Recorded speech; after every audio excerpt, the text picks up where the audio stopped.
Alright, let's get this started. Oh shit, I can hear myself. Ah, sounds weird.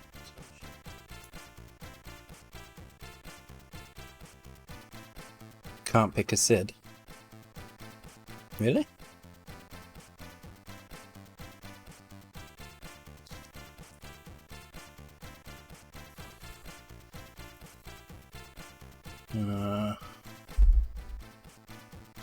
Well, I'm not sure. It should be working. It's all up and running. You have no button.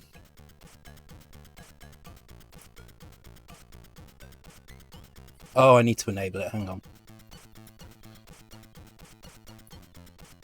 There you go. You should have a button now.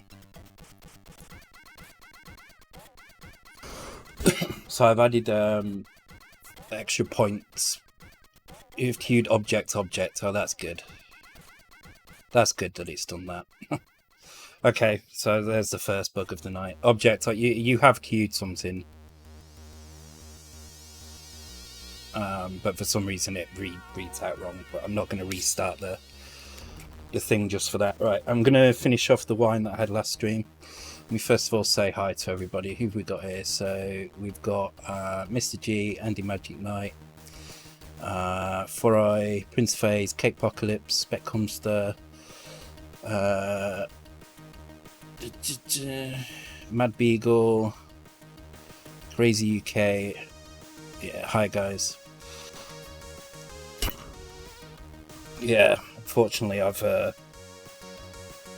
traced out the object rather than the song title, but your tunes are still queuing because I changed the bot to actually use a bot name instead of some lame message just from me. So yeah, I'm gonna finish the wine that I started on Saturday that I didn't quite finish.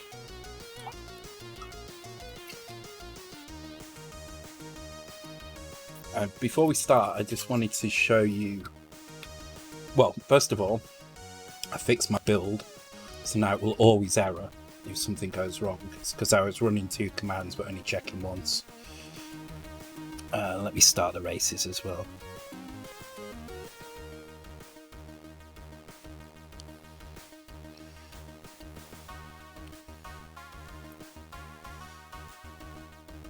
I might restart the overlay at some point. I know what that is. I know what's doing it. Let me just go and fix that right now, so I remember. Oh my god.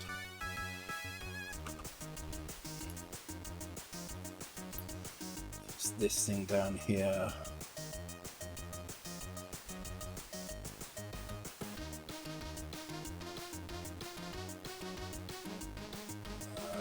That's on to queue.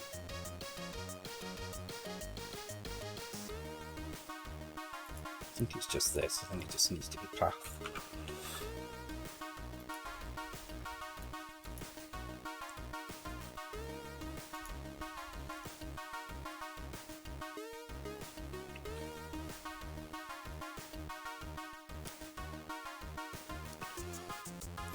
When this song gets to the end, I'll restart the stream and it should fix that thing. Restart the overlay, it should fix that.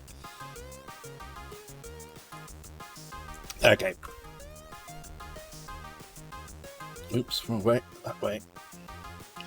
So yeah, I fixed my build to do that, and I found out what was causing the delay. Not the delay, the problems with the why is it selecting A everywhere? Okay. The problem with the emulator running slightly differently to the real hardware, and it's this command here I need to put in. But actually it works without this if I use this method for resetting, for checking the flag. So originally I had I think it was I was comparing it to 0. And if it was still 0, I was jumping to here, but it was causing a problem. But I'll show you some stuff in the emulator that I found, which helps kind of debug that a little bit. Thanks for the host, Andy Magic Knight. Appreciate it, dude. I think it does award points actually when you host, so there is an incentive to do it. I'm sure that's why you're doing it. So.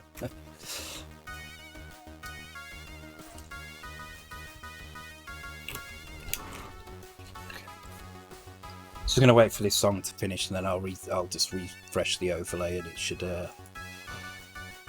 should hopefully fix the object thing.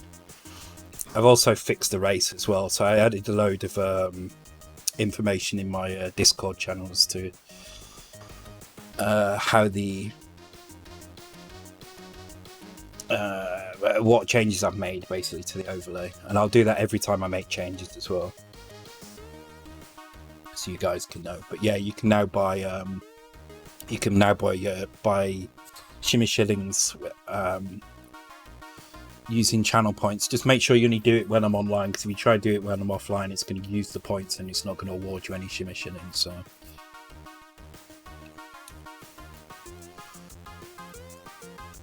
alright, give it 15 seconds and then I'll restart the thing.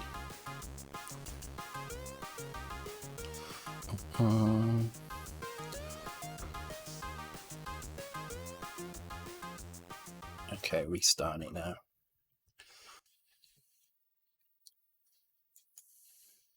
I should hopefully fix the issues that we've had. So I added this thing in here, this halt, and what this did was it meant that when the game runs now, you'll see the difference.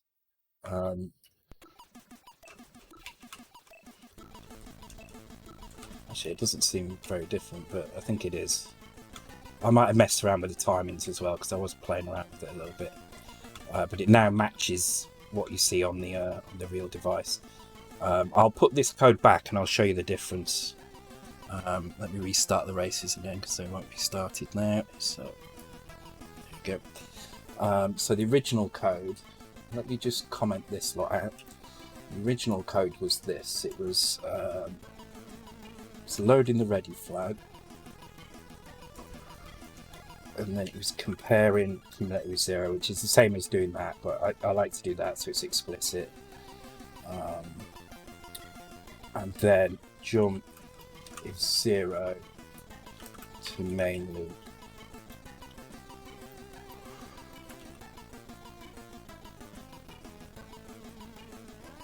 And so when the flag goes up to 1, it should skip past this and go into here, but you'll see the difference.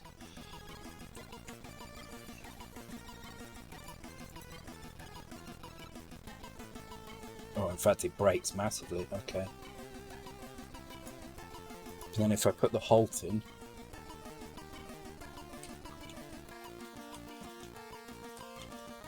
you see it's a lot quicker. So I've switched to using this instead.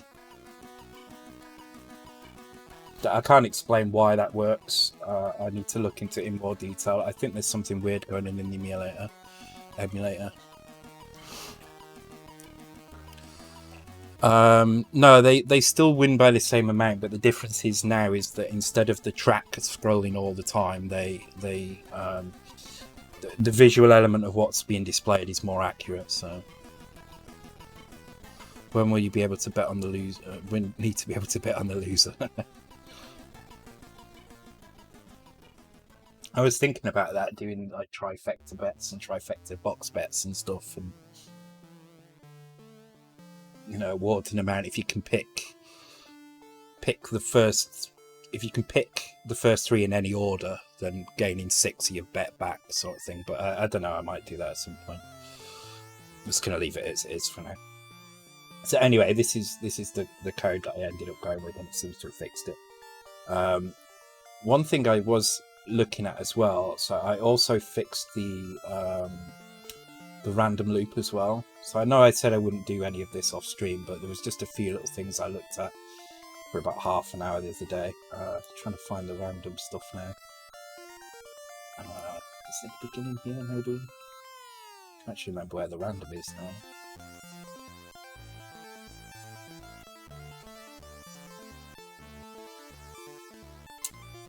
I forgot where I put it. Is it here?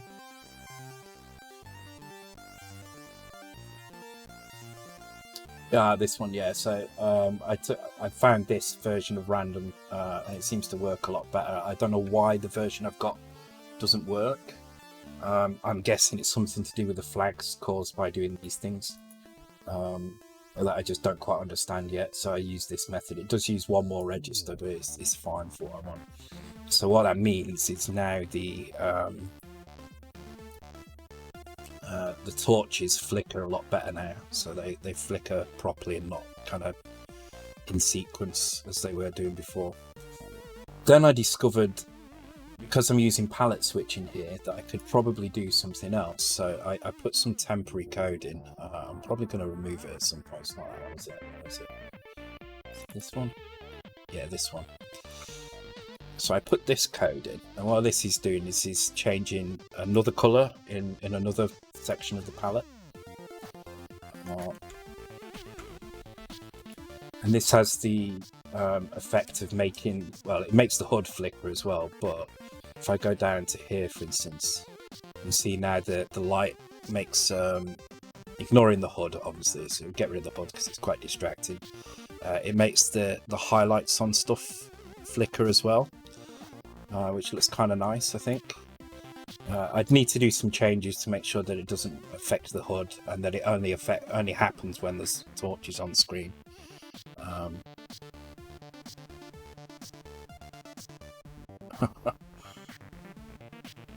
If you could pet on the loser, you'd win each time.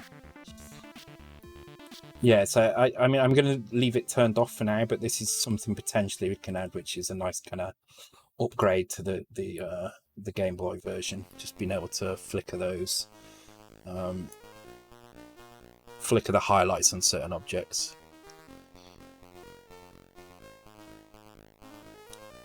But I'd say for now I'm going to leave it. There's not much point. But it's a very cheap effect, as you can see. It's not using very many cycles at all to do this. So that's where I got up to. But what I want to do tonight is add the sprites in for... just close all these.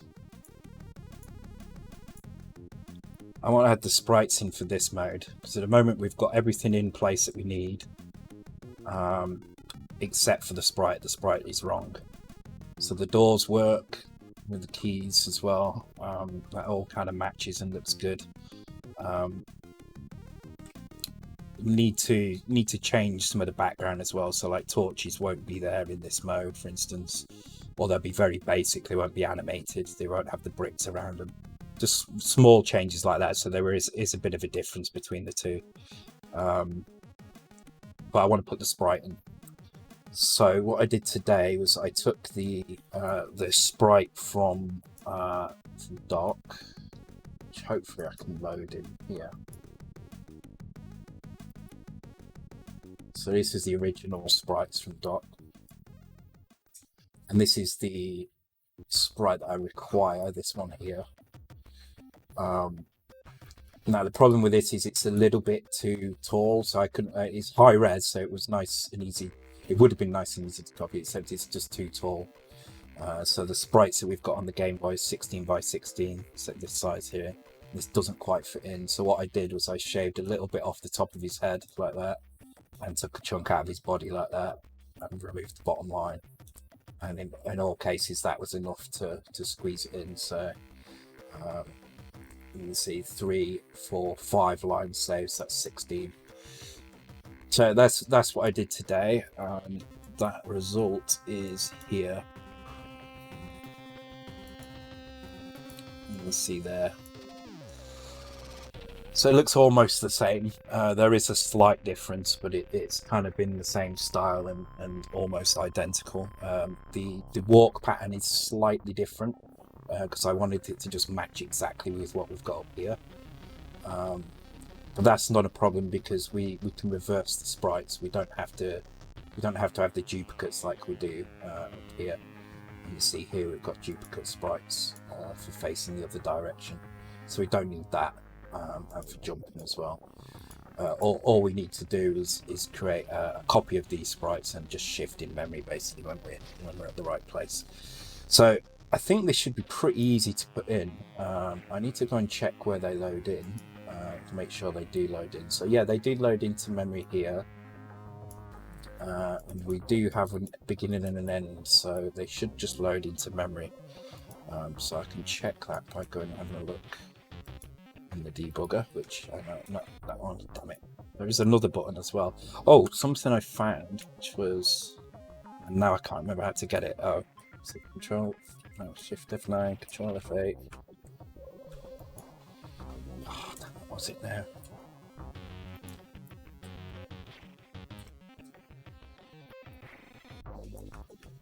Oh man, what was it? There was like a CPU monitor thing at the top, and I can't remember how to get it up there.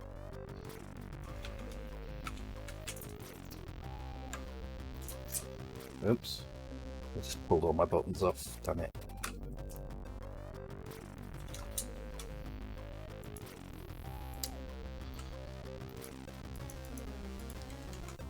What have I done here? Yeah, Escape brings a debugger, but it wasn't that I was looking at. It was, no, it wasn't that either. Oh, what's this? Clear buffer.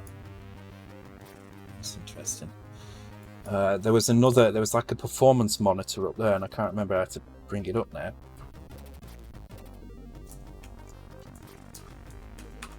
God damn it. No, it's not Alt F4.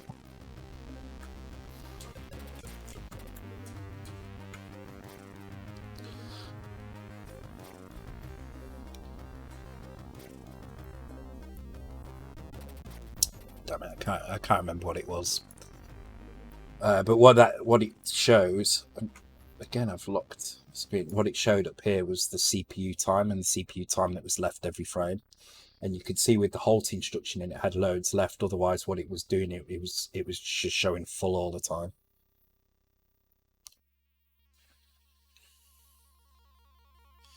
Oh, oh, oh! Nice, Mr. G.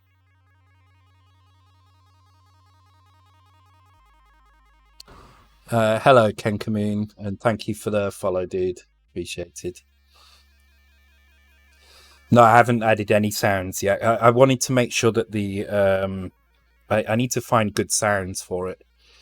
I'm still not sure. So if you've got any ideas for sounds, please let me know and I'll add them in.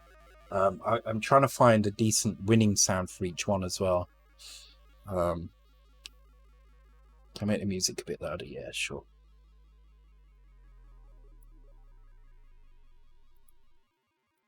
Okay, anyway, let's have a look in the VRAM.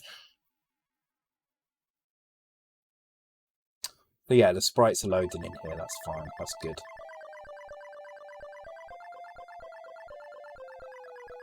Okay, so the only other thing we need to do is the palettes for the sprite need to be the same as these ones over here. So I'm going to actually drop those in somewhere.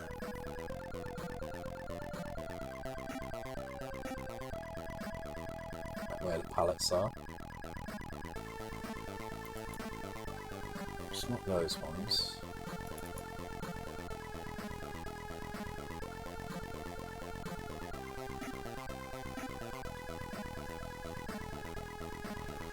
Sprite palettes.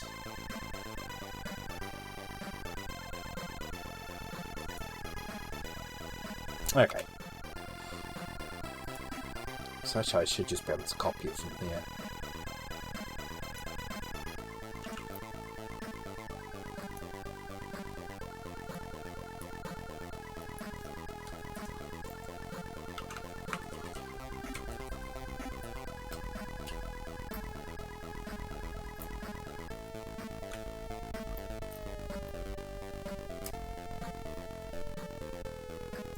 Seems a little bit of an... Oh, actually, if I copy that over there, I should be able to see it as I type. There we go.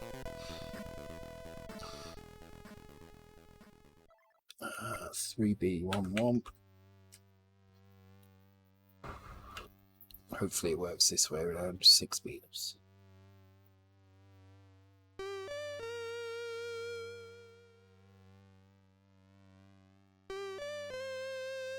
There we go. Right. So we've got a new palette in there. So all I need to do in player, save that one. So let's close some of these windows down. Let's make this a bit bigger for you guys as well, so you can see it. Thank you for the follow, Fireman 1970. Welcome to the stream. You need the trumpets, yeah.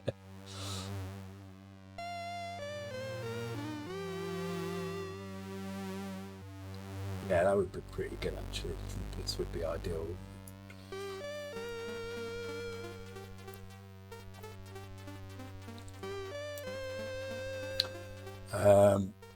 So we do have a sprite update somewhere. Set player sprite, here we go.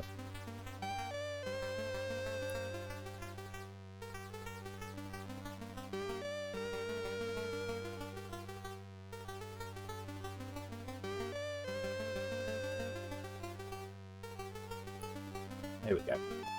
So all I want to do here is, if we're in the old mode, is just add a value to the thing.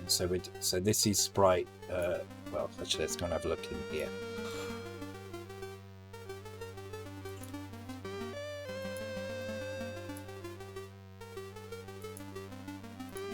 This is tile 0. It goes up in 2s. We'll just add 20 in hex to the. Is it hex? Yeah. We'll add 20 in hex if we're in the old mode, so we'll do that here.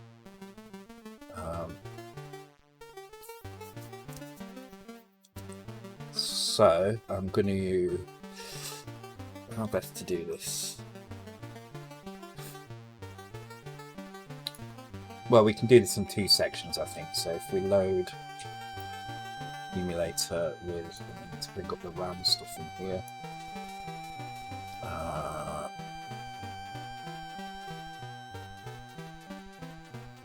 Transition current, transition state, transition current maybe? Well, we'll try it, see what happens.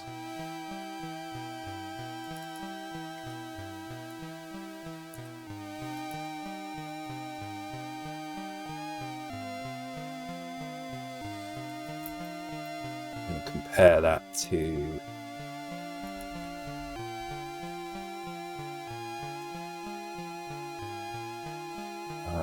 if it is equals, if it's non-zero, no, sorry, if it's 0, we'll jump to new sprites, and this will be old sprites here.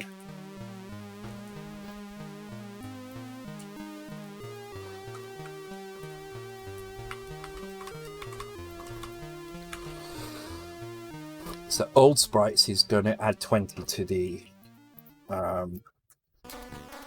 for the tile number. It's also going to change one of the flags in the sprite. So you see in here the attributes here. Actually, I can't change them in here. That's interesting. Basically, we need to change that attribute. So I think that is, well, it's this one here. The player will always use attribute. Let's have a look at the sprite attributes. Got it. It's really difficult remembering all this Game Boy stuff.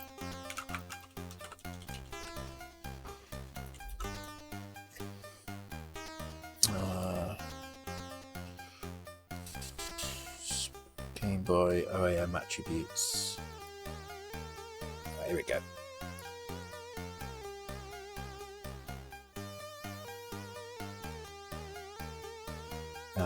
So the palette number is the bottom 3. So this will be 0 by default. So we just need to turn the first bit on, basically. Bit 0, we need to turn it on. So I think there is a set bit or something, isn't there? So let me see if I can find that.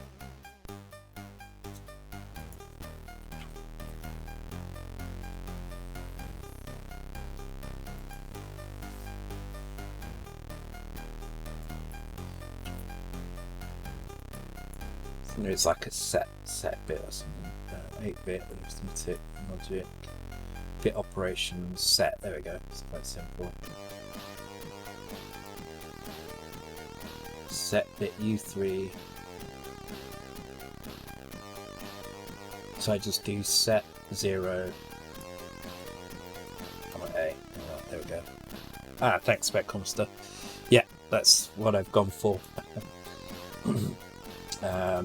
So this is, I mean, I'm not sure if that's faster than using OR or not. It says it's 2 cycles. 2 cycles, 2 bytes. Okay.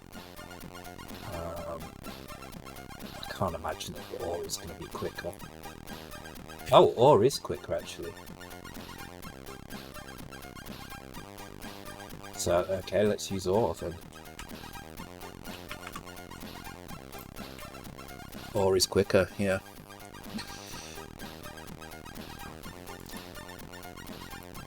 So I'm not sure why you'd use set, maybe for clarity, but this definitely is quicker, so...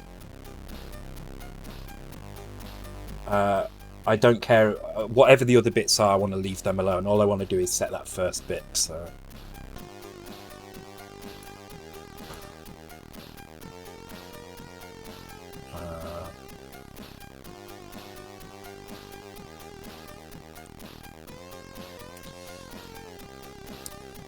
Yeah, I apologise if you're missing the race. It's just because of lag. So if you get a lot of stream lag, there's a 45-minute countdown, 45-second countdown to the race. So if your lag is longer than 45 seconds, then you'll miss the betting window. All right, let's give that a try. Let's give that a try. See what happens. Okay, so I've got it the wrong way around, I think, but yeah, it's just the wrong way around. So it's working, it's just the wrong way around. So that means...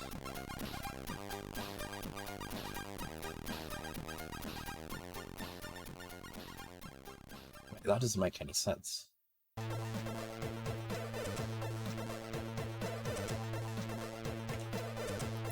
No, let's...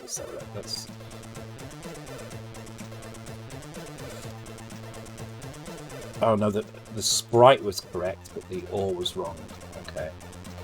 Okay, let's try the set. Maybe I'm... No. So the palette is wrong at that point. Oh, because I'm in new sprite, that's why. It's not the new sprite I need to do it in. Doing it in the wrong place, that's all.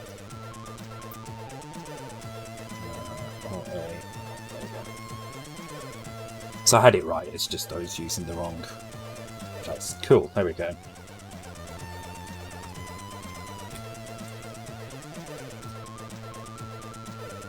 I think that colour is the right colour to use, I think.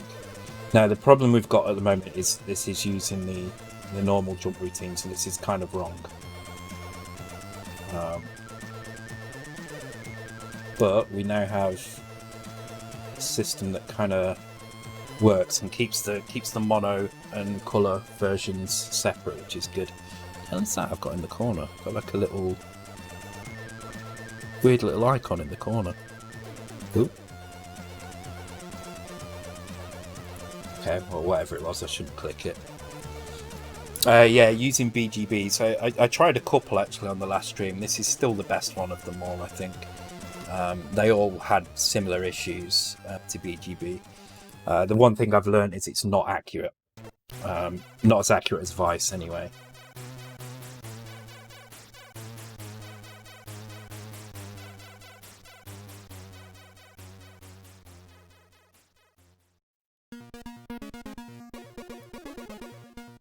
Oh, I need to make sure it adds one to the subtune as well. So the subtune that it's reporting there is correct, but it's the correct subtune for. Just put it in while I'm here. It's the correct subtune for the actual SID file, not for. Okay, I'll just put that in there like that. So you will get the right tune. I'm not going to restart the thing for that though. Cool. All right. So I think the next step then probably is to try and get the different. Well, first of all, to try and get this mode's jump feeling right, because it still doesn't feel quite right. And then once that's correct, we can work on the other side. It just comes down a bit quick. It doesn't feel quite right for some reason.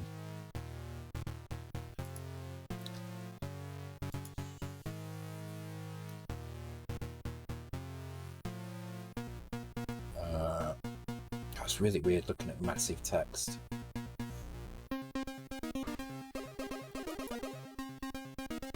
Okay, so these are our jump tables and our fall tables.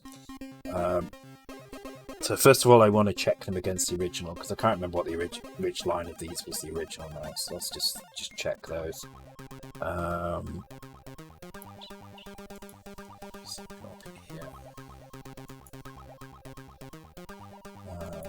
Folder.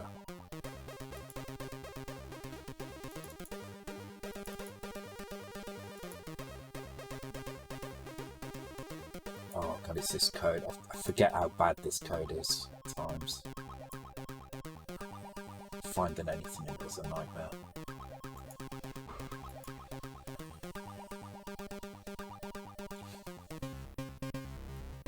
Somewhere in this lot there is a tables, but I have no idea where it is. It's almost certainly not going to be where I want it to be.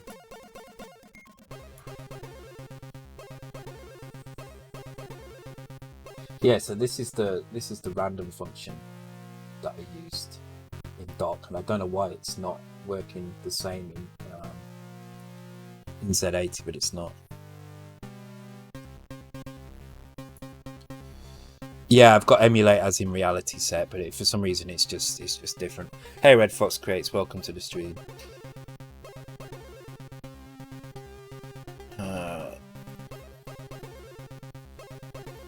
Yeah, I've got emulators in reality, but it's just not right still. I mean, it's a lot better now than it was the other day.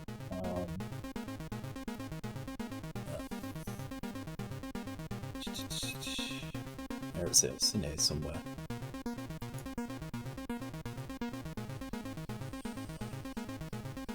What was that? I remember seeing it.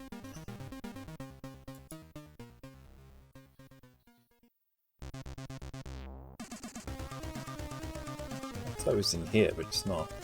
There's this, but it's not that one.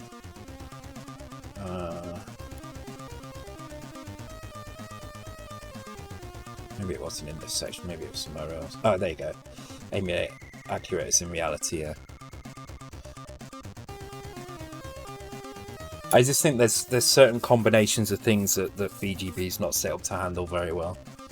Probably because they're not used very often, but because I've come from the Commodore, I'm used to doing things in a particular way. So they're going to get done that way.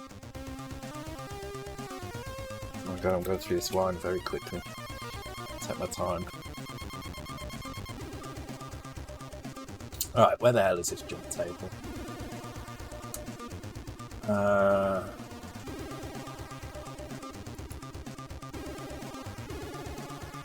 there's some tables there. Maybe it was in... I mean, knowing what I'm like, it was probably in a really weird place. Because I was not very... I mean, I'm not very disciplined anyway when it comes to neat code. But even less so. Even less so when doc was being made, because... Well, I was just not very good at it by then. So the tables are the same. 3, 3, 4, 4, 5, 5. There's one extra on the fall table, but that shouldn't matter.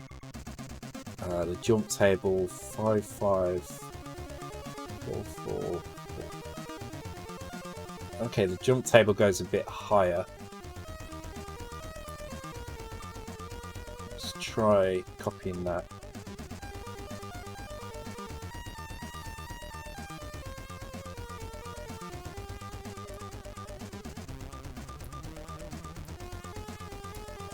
I don't know why that would be any difference. It seems to be when it does the fall, it starts at like high speed for some reason. When you get second, do that loop the other way, test for 1. Yeah, I'm intrigued why it's different as well. It is really strange, that loop. was thinking maybe I just didn't understand something about the flags quite that well, but I couldn't figure out what it was.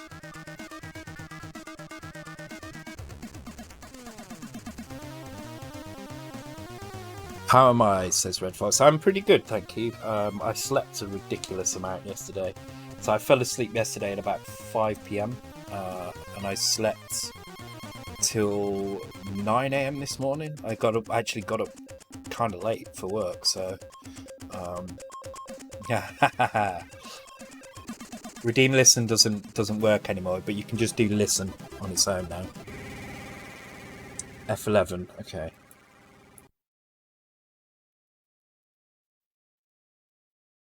There is an option to show CPU meter.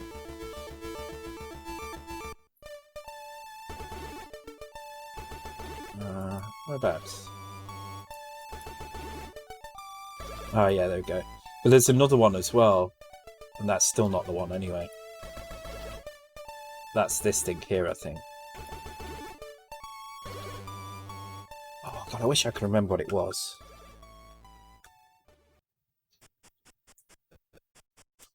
Hang on, let me see if I can find it, because it was really useful.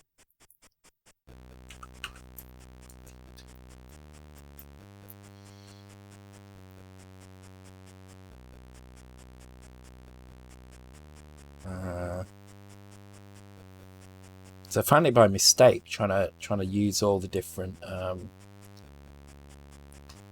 emulation modes. Oh no, that's just my GPU stuff.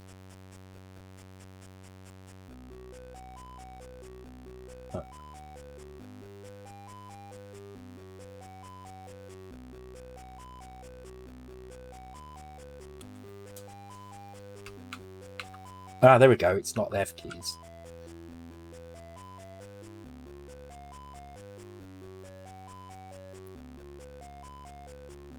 There it goes for me. So you can see the palettes as well every time. So it's Control Shift and 7 for the palettes, Control Shift and 8 for the meter, and Control Shift and 9. So this is the one that's CPU time. So I think this is kind of like the pink stuff is stuff that has to happen every frame, so like sprite fetches and things like that, which happen per line.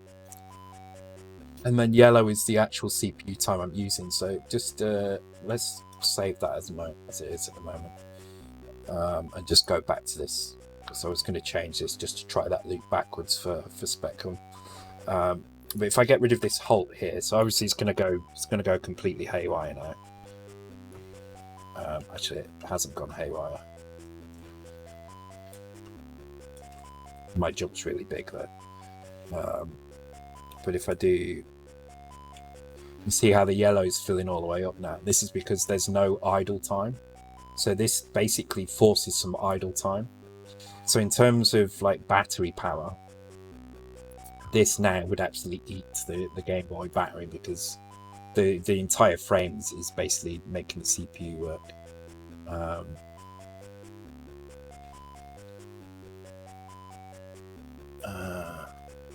I did see a CLC earlier. I wanted to make sure you knew that doesn't clear the carry flag. CLC? No, I've been using CCF, I'm pretty sure. Yeah, no CLC in here.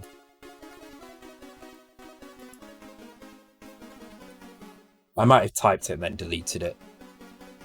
Or I might have put it in comments afterwards.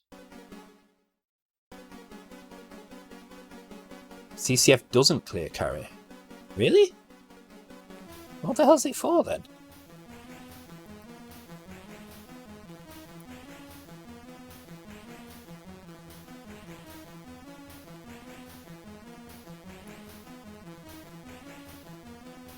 I need to read the instructions around that.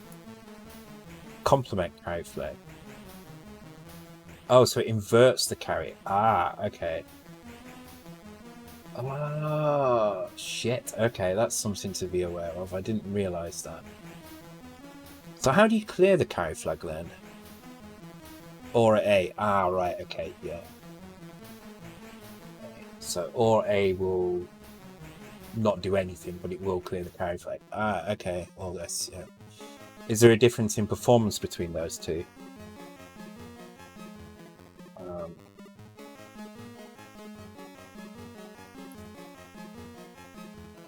like 1 cycle. Or A is better then, isn't it? Yeah. Okay. Yeah. Okay. That's good to know. All right. So in fact, I'm going to go and check that out now because I was thinking that was clearing the carry flag, which would explain why we were getting some weird issues here as well. And OR A will not change anything. So OR A, because you're just basically you're doing that, right? You're telling OR to OR itself with okay. I'm gonna put a note in for that as well. Oh god, that's so annoying. Although having something which flips the carry flag is pretty cool, actually. That's kind of nice.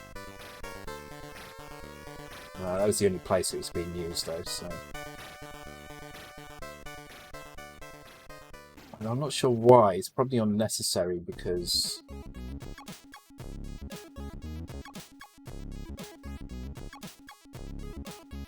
And carry is consumed, isn't it? Yeah, so we could have got problems with collision here, okay.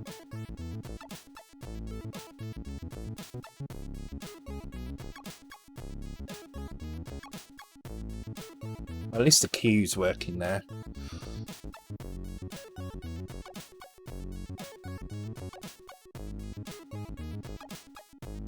I remember using so I've been using that, but I made the big mistake. So I did. So here I did it.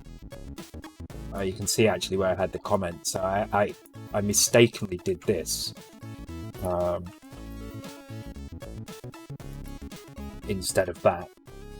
And the problem with that is in the middle of an edition like this, that's bad because this actually does set the flag, so you can't use it in the middle like that. So as long as you're aware of that, then you're okay, I think. It's good to know that I mean, that's kind of stupid that SCF sets the carry flag, or CCF complements the carry flag. Just call it something else then. Call it comp or something. Don't give it the same freaking... almost the same opcode. It's just confusing. Another reason why I hate Z80. Means things don't quite make sense properly. Alright, so I think this jump table I was deliberately shortened before. And I don't see any problem with it, other than the fact that when we do the fall it seems to be falling too quickly to begin with, so we'll take a look at the jump and fall routine in a minute. Carry flag seems to be the opposite of 602, but I can't remember which way it goes on 602. It's not too disadvantaged. Yeah, I have had some issues with the carry flag. What I need to do is I need to sit down with it at some point and just mess with the instructions. Not try and make anything, just mess with the instructions. That's how I learned on the C64. I need to do the same thing. Just to get my head around exactly what's going on. Right.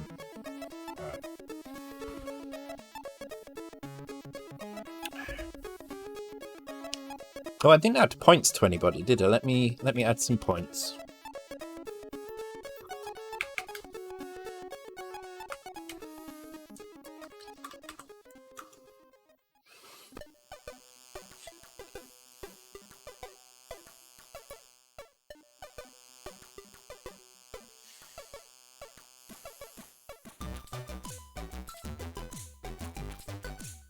So I think I'll do that from now on. If anybody who's still here just before the first break, I'll add It's not Cosmos wrong on lane 3. Really? No.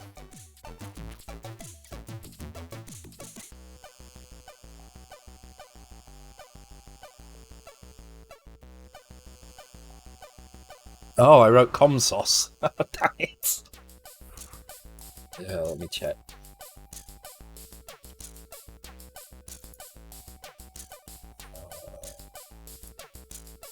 I don't believe no one noticed that before.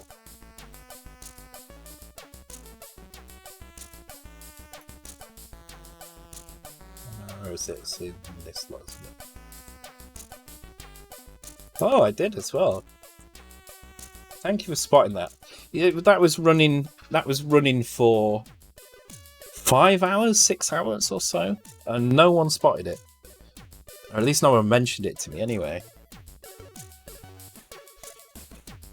Terrible. Thank you, Richmond Mike. It's fixed now. It won't be updated until I restart the overlay, but I'm not going to do that just yet.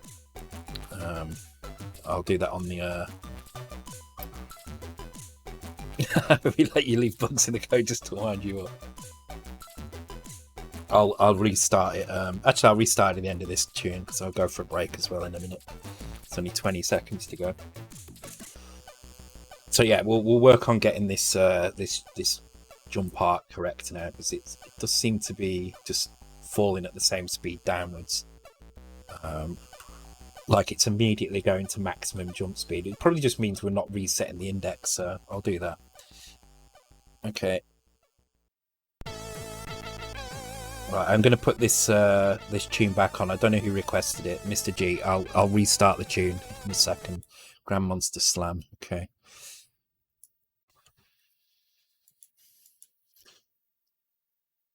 I should have the new fixes in place as well, so subtune should work. Okay, what was the exact tune again?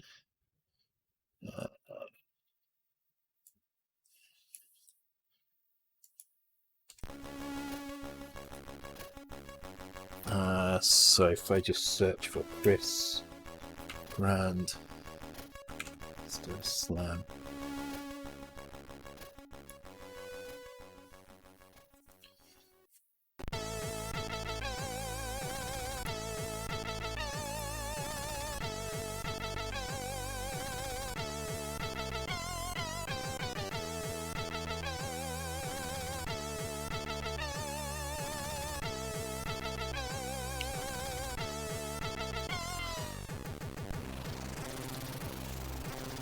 Okay, so when it's falling, so we need to know when we're jumping and we're at the top of the arc. Implement jump index. End jump. So here's where we end jump. But then we don't actually jump. State. So I think if we just do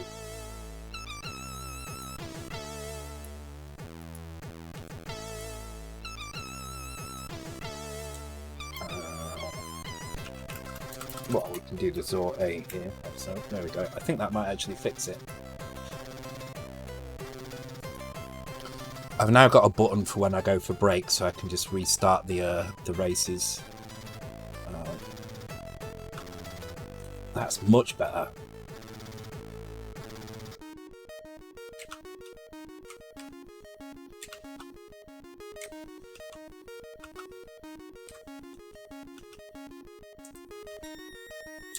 Sweet. All right, cool. I'm gonna take a quick break. I'll be back in 2 or 3 minutes, guys. Be right back. Right, and I'm back.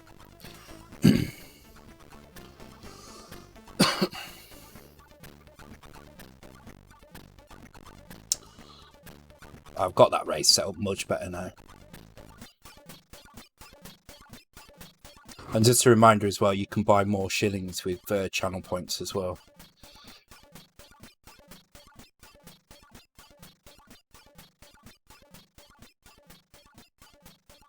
But I will add some more events in as well. Once that's working, I'll add some more stuff in. I want to add a shooting event next. I'm not sure how to do it yet, but I'll think about it.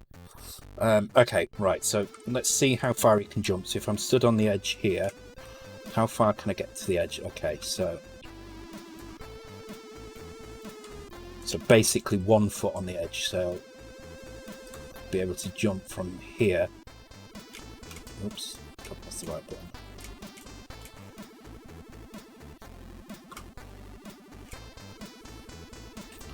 So it looks like I can clear 2.5. So that's kind of about right, because I think I would fall off here. Could do with actually making a little test screen for this here, so let me go and edit the screens a little bit.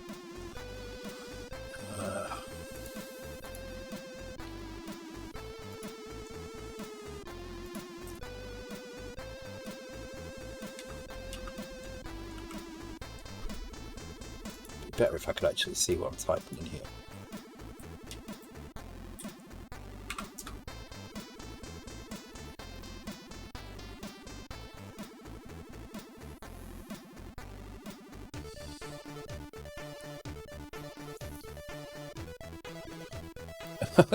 Back of your joysticks, yeah, that would be kind of funny. Will there be more characters for the race? If anybody can come up with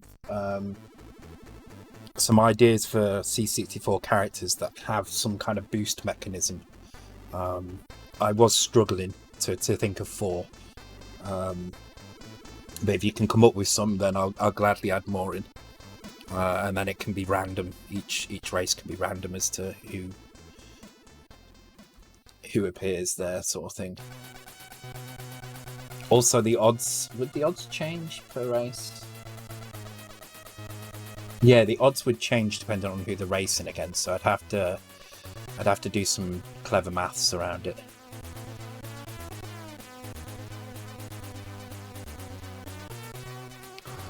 It'd be good if it was a character rather than a car, but possibly. Okay, right, let's check this map. So this was my latest map. So what I want to do is I'm just going to try and remove I'm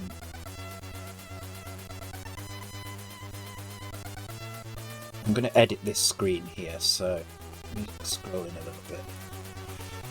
Turn copy paste mode off, right.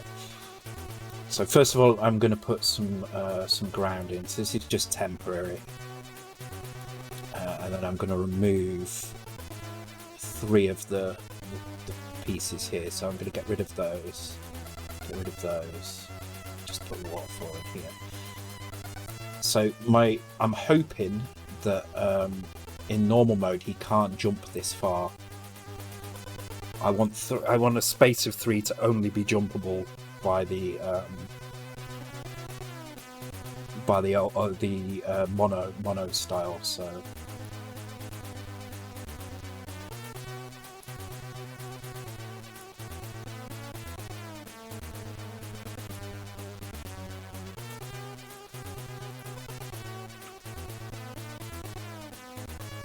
okay.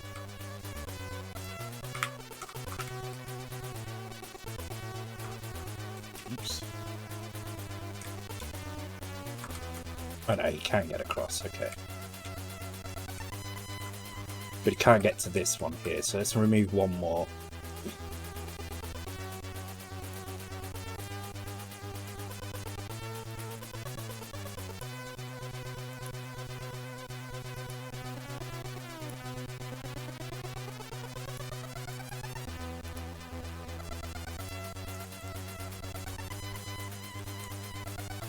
Oops. Oh, interesting.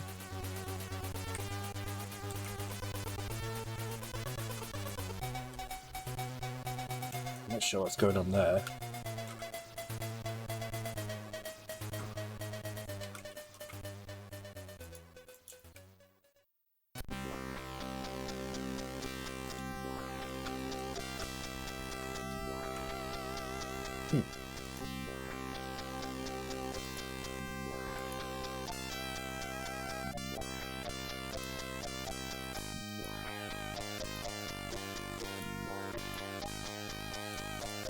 Yeah, I'm not sure why that's not working. Let's try it again. Do something like on the export.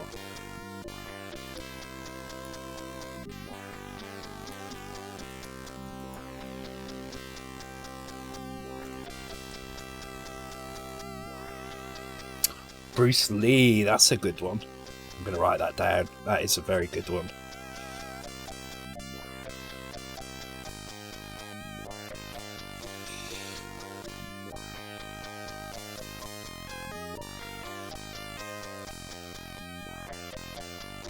Stop when your pants fall down, yeah. So the only other problem I've got with that is I would have to work out the chances of them, because at the moment the odds are based on whether or not they'll win against everybody else. So I'd have to base it on their average finish time and do it that way instead. Which is I mean, it's easy enough for me to do. I can do... So I grabbed those odds by simulating the race 10 million times. Which is easy to do if you don't have the graphics for it, so... Okay, let's see. I don't know why jumping down there causes that issue. Because it doesn't... Oh, it causes it everywhere. Oh, what have I done?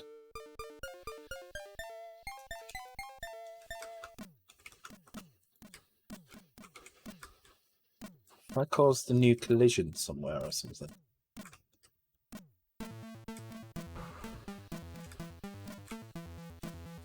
Okay, that's weird.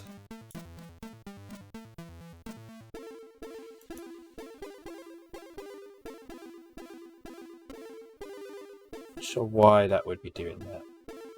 Because that's definitely not a collidable object. Huh.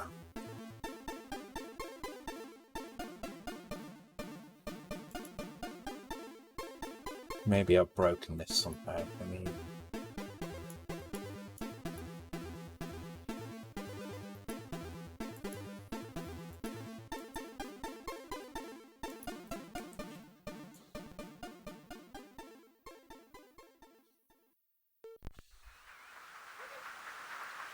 Ink A doesn't affect carry. Yes, I know. I know it doesn't affect carry. That's why I'm doing compare here instead. So compare there instead, so... Okay, something has changed, and now that's not working properly.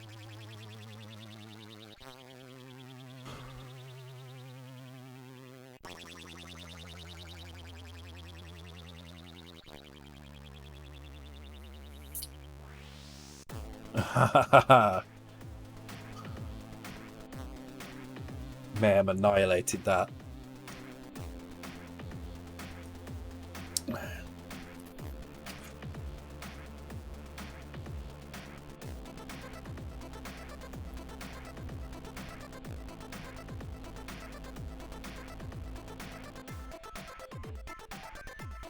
So I just want to have a look at the background map. So it's saying that the tile number is 0 in these locations, which is fine, that's what I want. But for some reason this...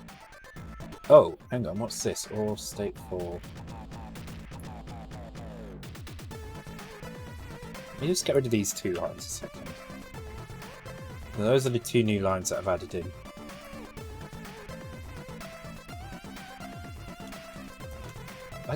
I did something and suddenly it started doing this crap. I don't know why.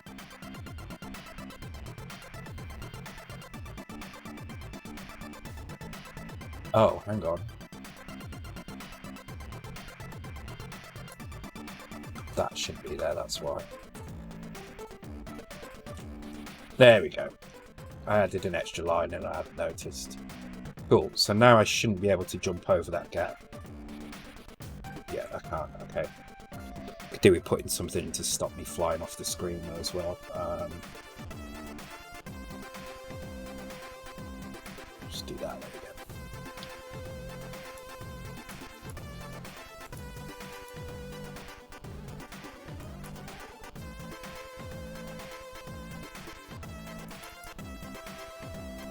I'm going to keep all... I'm not going to overwrite anything. I know I've got source control, but I'm going to keep a record of everyone. Also, if anybody's got any ideas for events, then let me know as well, because that'd be kind of cool. I'm thinking of some kind of javelin style event where characters with guns or similar kind of weapons, similar projectiles can fire their guns or throw their things, and it's how far they actually go before they land.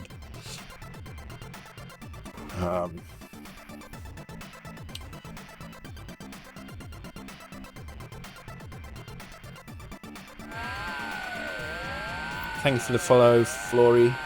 Welcome to the stream. That's the idea anyway. We'll see how it goes. I have to kind of mess around with a few ideas. I've got a couple of ideas. And I'm going to do a little slot machine as well that can go in the corner here. So same as the poker and slot from Hayes as well. Kickstart 2 race would be cool. Yeah, that would be cool actually. Doesn't sound easy. Don't say that. They'll just make me want to do it. You know how to push the buttons. Okay, so let's start messing around with the controls. So if we're in where's the, let me grab that piece of code that checks the is it this bit here? Okay, so if we're jumping and we pull left and right and we're in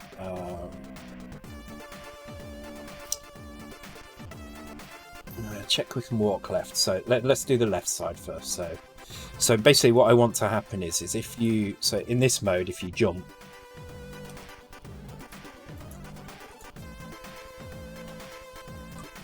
you should be able to control like so. In this mode you shouldn't be able to do that. In this mode it will just jump whichever direction you're facing, a bit further, but you won't have any control over it, so you won't go quite as high, and you'll go a bit further, but you'll have no control over the jump whatsoever.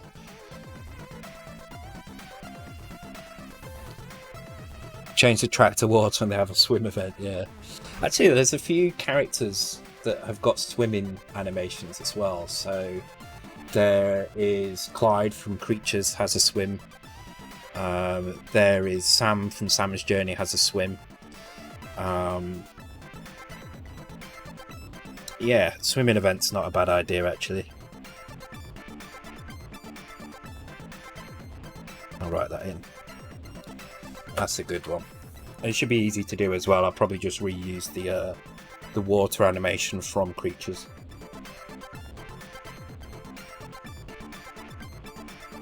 And that race is all done with DOM elements as well. There's no WebGL, there's no Pixie, no canvas. It's all just crazily just DOM elements. As I was being a bit lazy when I did it, and before I knew it had grown out of control, but it's still just DOM elements. So Kickstarter is far too hard though. Don't try. Stop it. Stop it. Okay. So if we can't walk left, then we skip this. If we can walk left, then we get to this point here.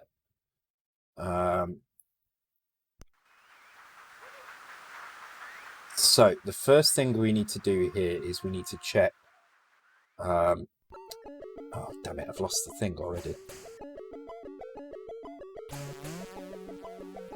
So this bit here.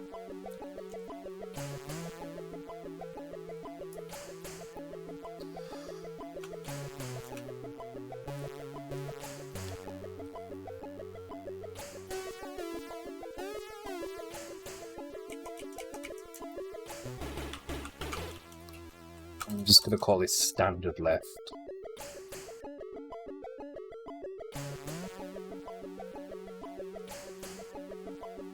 Just going to skip over it here.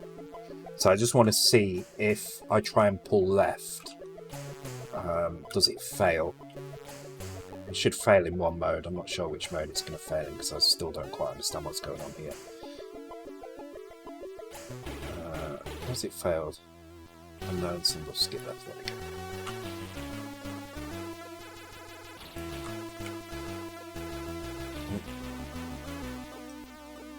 In this mode, I shouldn't be able to go yet, so I can't go left at all.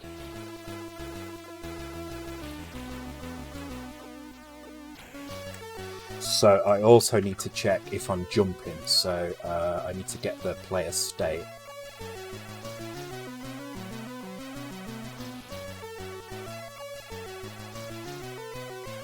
I need to test bits. Is it bit here.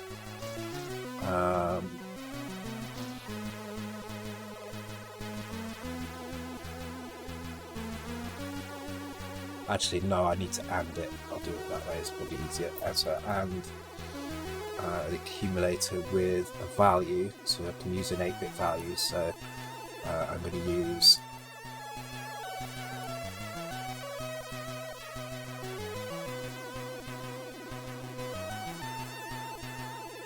and if both of them are set, then I can just do a standard left because we're not on the ground. But if we're in the air, we shouldn't be able to pull left at that point. I need to put some code above this just to say so. Okay, I can jump both directions perfectly. So I can walk that way, but I can't jump that way. Okay, that's good. So let's put some code in here to say. So, in mono mode, dock cannot control his jump. So if we are jumping or falling, prevent left, right, prevent from doing anything.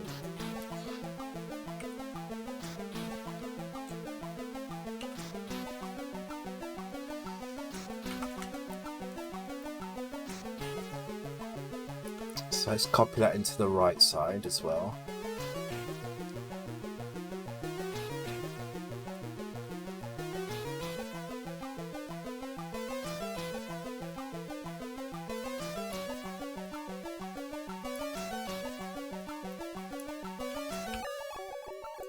Just for consistency, I'm going to use the same kind of labels here.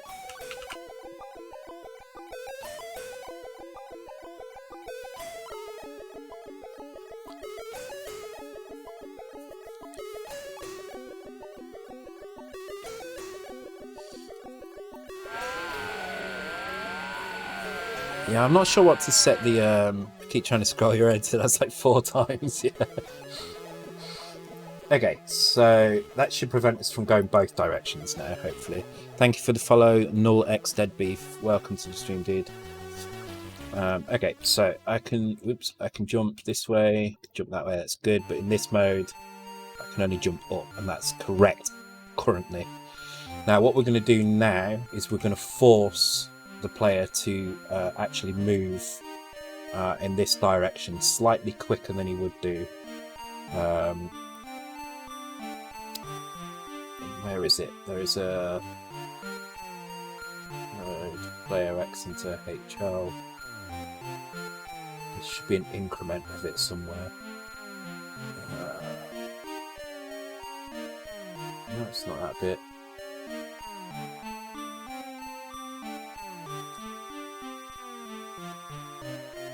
There we go, increment HL. So we need to change this now. Now, I believe the way it works in dock is it's still increments, but the jump arc is different.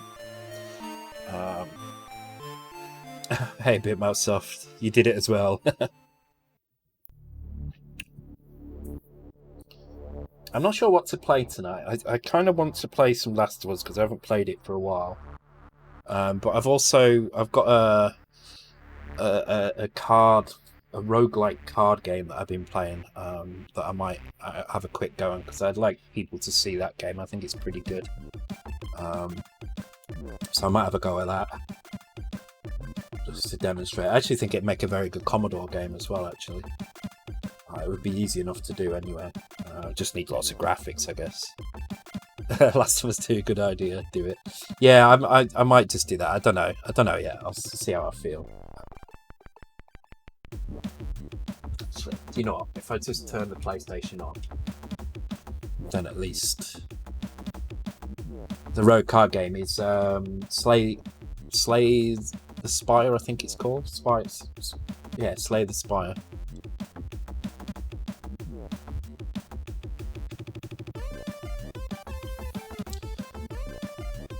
Oh,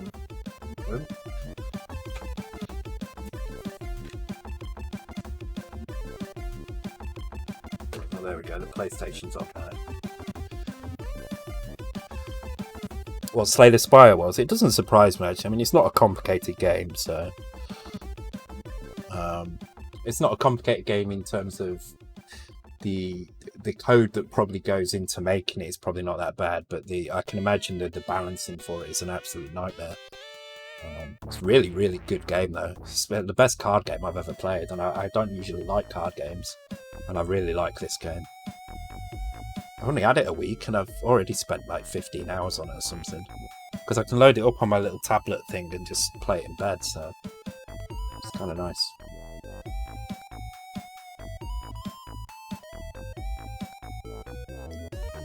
Okay, so what we're going to do is we are going to check now. So we need some new states in here.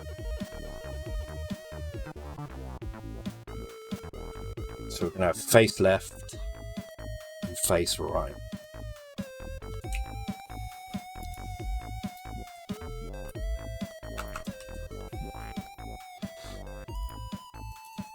And these values are going to be used to work out which way we're facing. Obviously, it's kind of simple. No, I don't think it's available on Android or iPad. So I play it on my my Surface Book, because I can detach the top of the Surface Book and it just becomes a tablet.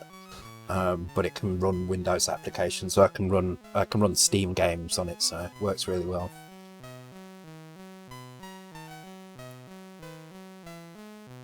Doesn't help me with trying to get to sleep though when I'm playing that game, because I do kind of the time disappears when I'm playing it very quickly.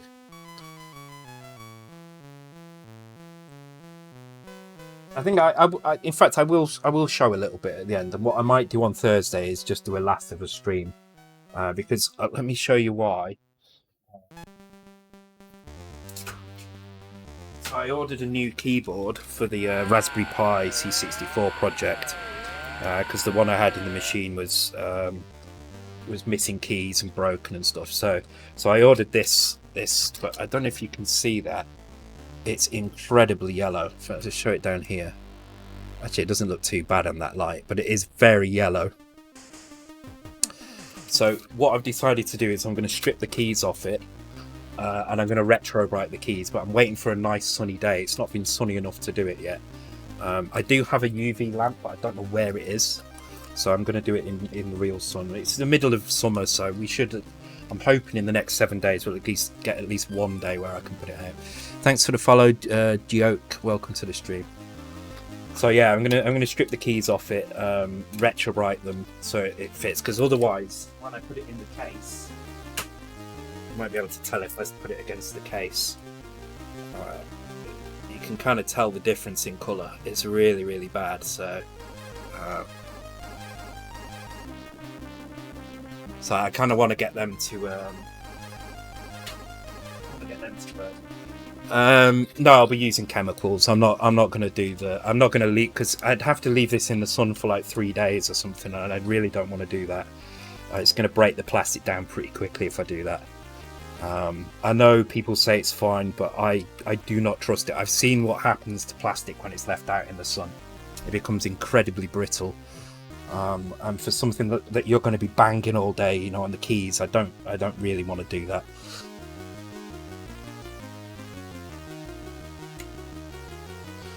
But I've got all the chemicals, so I've got some. I've got it up there. So I've got some Oxy Plus or whatever it is, which helps speed it along a little bit, and I've got the B Block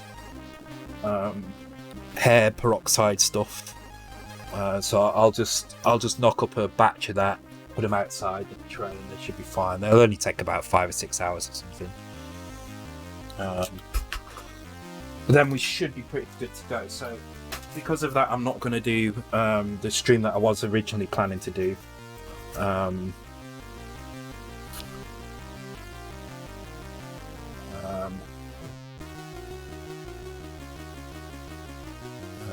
HL and be directly. Oh, I can. Okay, let's do that. Yeah, so I'll probably do the Last of Us stream on Thursday instead.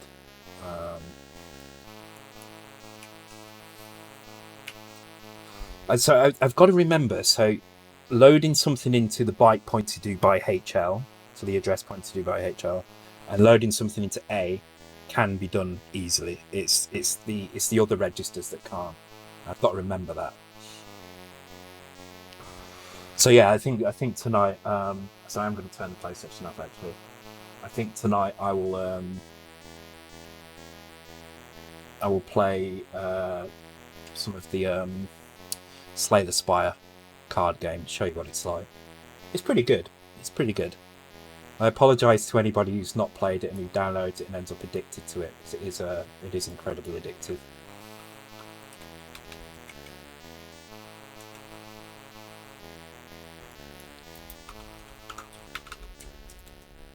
See, this is why you need to be on these streams, Speccon. You can show me where I'm making silly mistakes. I mean, they're not mistakes; they still work, but where I'm being wasteful with the cycles. So I'm still not entirely sure what I can and can't do. So. Okay, what were we doing? Yeah, so we're doing a check here to see if we're jumping, but I need to also make sure that we, when we walk left or we walk right, we set these values in here. So we're already doing it here with we're testing some values in the player state. See, we're setting the walk in here, or state walk in here. So what I'm going to do is also actually don't need to do that. State walking plus. So we're walking left, so state face left. And then I need to do the same thing in the right as well.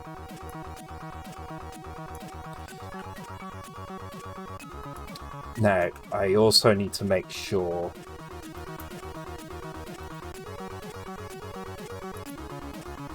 that I turn this one off first, so just do that. I realise this probably isn't the most efficient way of doing this, but this is more like how I would do C64, so I'm going to keep it this way just for simplicity. It's easy for me to work out. We do need I still want to do the Flubit stream, where we create a project in Flubits and everybody has a go at it. And maybe like code points like this could be something that could be used for something like to gain. I don't know. I don't know. I need to think about it. If anybody's got any ideas for that as well, please message me, because I really would like to do that. I think it'd be hilarious. We do a marathon stream where everybody's got access to it. So.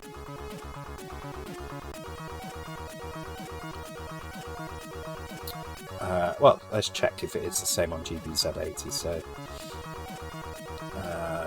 load. Yep, yep, you can do it. There we go. So it does work. Yeah.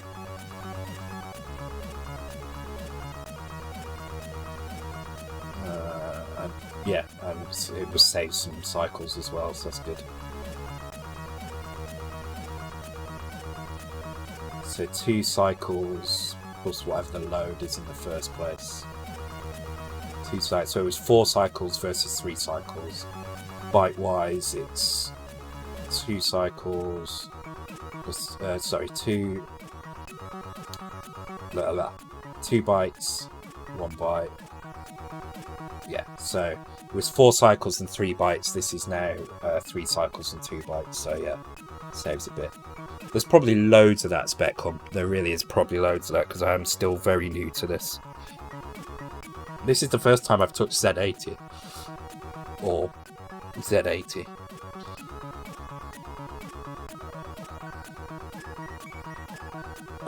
Okay. I forgot what I was doing now.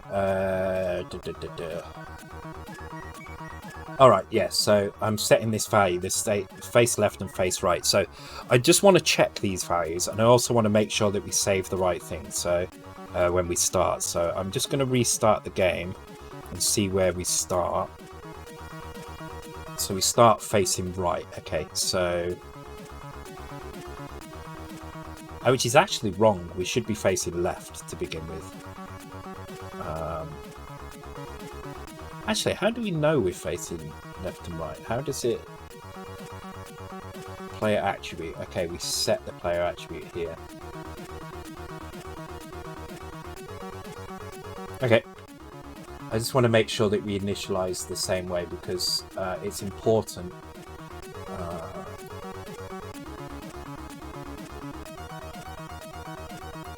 It's important that it matches the C64 version, so hopefully now we should start facing right.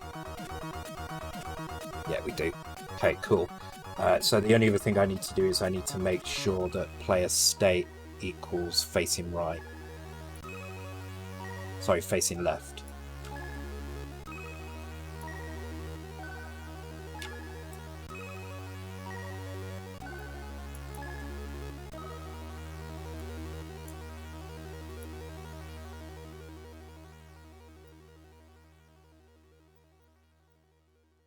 The reason for that is when the spaceship lands and Doc jumps out, he jumps out and he faces to the left. And the reason he faces to the left is because the first screen tricks you into walking to the left. So you face to the left and there's a little arrow that points to the left. So your instinct is to go to the left. And then when you go to the left, there's a door, and when you hit the door, it says, "Oh no, you need to find a key." So you go back a screen, go to the right, and there's a key. So it's all about kind of tricking the player into a particular flow. And I've never seen anybody walk to the right on their first go as well, so it definitely works.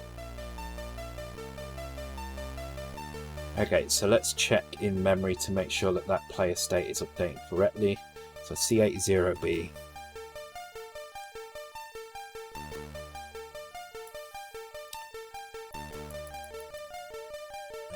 God, where is it? Tell you what, I definitely feel so much better at this when I'm drinking. So 08, so hopefully this will change.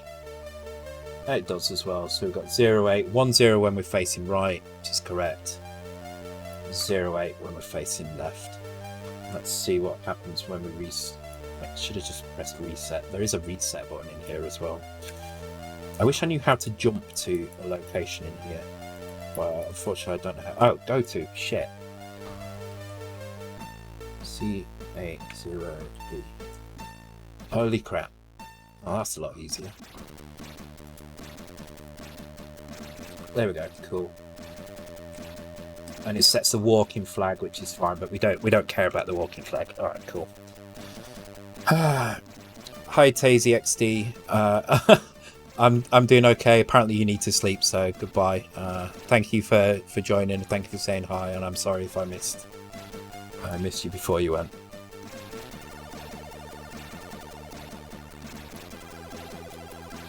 Okay, cool. Right. So with that in mind, we can now do some extra checks here. So at this point here, we know that we're in a jump. So let's put it here. We are jumping whilst in mono mode. So currently it's just jumping, so it's preventing it. It's just jumping to skip left, so it's preventing us from moving left. But what we now need to do is we need to we'll grab the player state again, and this time we will test. I'm just going to do it with and again. There's no reason not to and it because I don't need to keep the accumulator, so it's fine. So we're going to test it with facing left. Now, if we're facing left, what that means is we are automatically going to pull to the left, and we're going to have no control over it whatsoever. So, in that case, what we will do, so if the value is 0, then we skip left. Because if we compare these and they're 0, it means we're not facing left, so we'll just jump to them. So the value will be 0, so we jump to skip left. However, if we are facing left, then we need to jump somewhere in here, and the place we need to jump is left. We need to force the left icon, so we just ignore any joystick control. So we can do the same on the right side as well. Oh, where's it checking the joystick? Ah, here.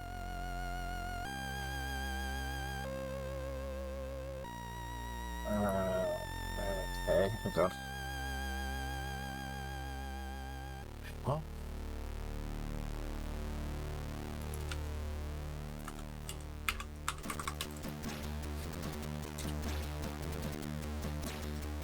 I think that label's in the wrong place. It's fine, I can move it. Oh no, it still needs to check, can we walk that way as well? Yeah, so I put some things in the wrong places, that's all.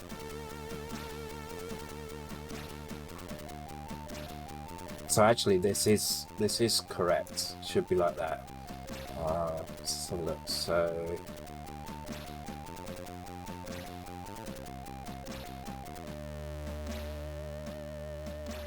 check, can we walk left? Yeah. Okay, right, so I just need to move this so it happens after it, because we still need to check if the collision allows us to walk in that direction or not. If we don't check the collision first, then we'll be able to jump through rocks and stuff. So thank you for the follow, Petrix18. Welcome to the stream. Damn it, but I missed the race. How are the races, by the way? Are they close at any point? Because they should be technically as close as they were before. It's only the visual representation that was wrong before, so now they're all tied into the track. So all I'm doing is moving them along the track, and when they move far enough across the screen, making sure that the track scrolls to keep them in position. Which is why if one player goes really far ahead, now the other ones go off the screen. But that's how it should be. That's the correct behaviour. So all right. Let's check all the stuff. So we've been a lot of control messing around with this now. So let's just make sure that we can still. Okay, we can still control in the air. That's fine.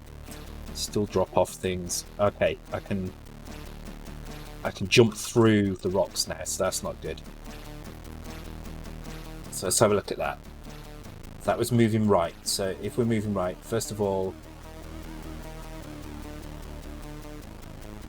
Okay, so this should be skipped left, not right. So we shouldn't be using right anywhere in here. Which we're not. Okay, then that was the problem. Oops. It's better. Yeah, can't jump through. Can't jump through. Good. And I can control in the air, which is good. Can't make it over there. Okay, that's good.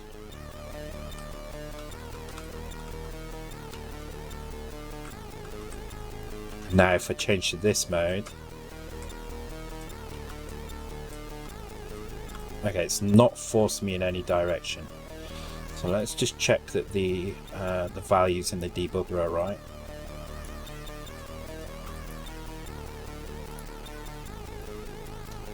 Okay, so we've definitely got facing left and right is still in there. So let's work on one first and then have a look at the other one.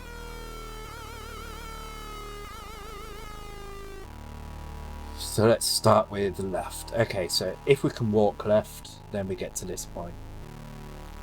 And we do this piece of code here. I feel like these flags are the wrong way around. So if we're facing left. Okay, let me just change that flag. I don't know why that would be the case, but let me change that flag and see what happens. Right, so if I'm in this mode and I jump, okay, no, it's still not jumping that direction. Okay, so it's not this piece of code.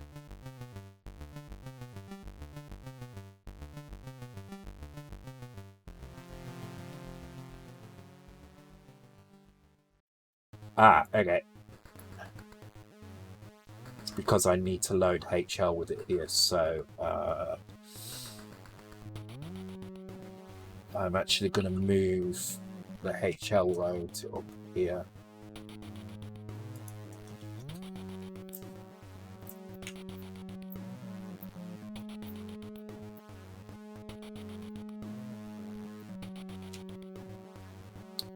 Do the same here.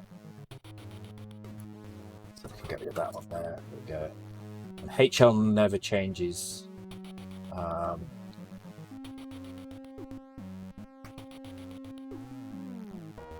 byte pointed to by HL.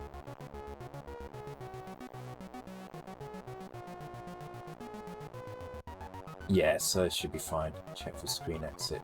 Okay, then that should be right.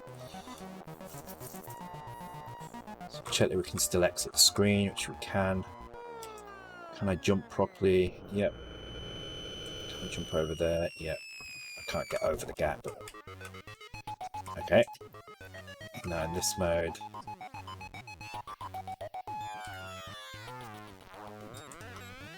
Okay, so it goes the right way if I face that way. Not if I face that way. So facing right doesn't work. Okay.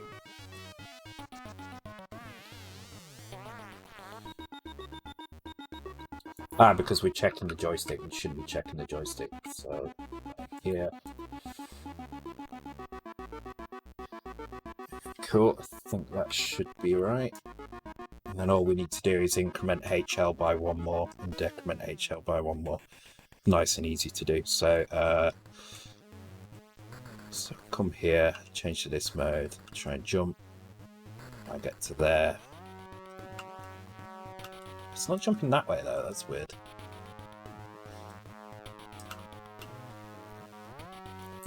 That way it works. That way it doesn't. Okay.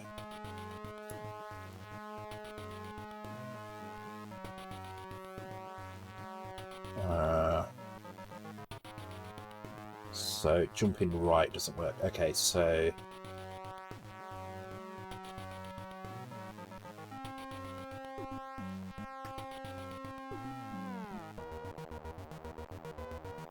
if we can jump right, we come to here. This checks if we're jumping or falling. If we're not, we go to standard right. If we are jumping or falling, we check. Go to standard right. Otherwise, we don't need that jump. There we go. Yeah, that's good. Right.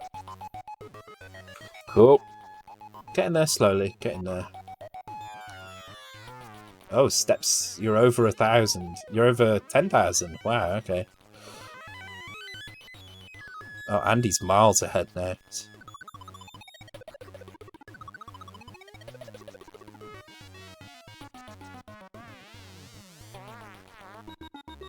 It works that way, and it works that way. Sweet. Okay, so the next step is to prevent him from jumping as high and for make him jump a bit further. So he jumps quicker when he's in this mode, forwards. He kind of launches himself forwards. So it's really easy for this. So we jump to this position here. So all I'm going to do is before we jump to that position, let's just do it again there. I'm going to do the same on the left as well. So this will make him jump twice as quick. Now, the only other thing we need to do is when we actually do the jump, we need to make sure that we use the right position in the jump table. So what that means is the fall table can stay the same. That doesn't matter because when you fall, it's just you start at 0, you reach terminal velocity. That needs to stay the same. But the upwards arc needs to stop a bit sooner. So the easiest way to do that is to use a slightly different offset in the jump table. So the way I'm going to do that is I'm going to take the same check that we did for the transition. So this thing here. And I'm going to go and find the jump routine, which is here. We are starting the jump setup. Okay, so you see here we load 0 when we store that in the jump fall index. So what I'm going to do is put a thing in here which says if we are in old mode, in mono mode, start the jump index a bit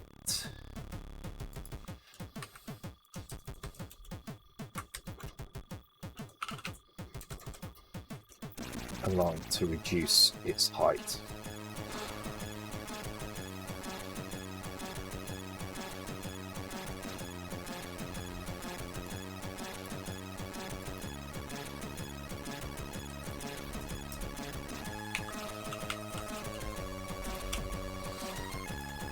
And so what I'll do here is I'll just try with 2 for now. and we can change this value if we need to change it. I feel like there's a neater way of doing this. I'll have a look in a minute if there's a... Think about that. It'll do. It's fine. I'm sure there's a neater way of doing this, though, but it'll do.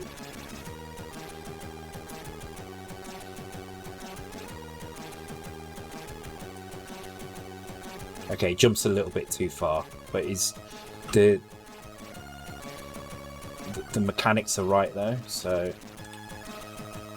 okay, it gets stuck in the wall a bit.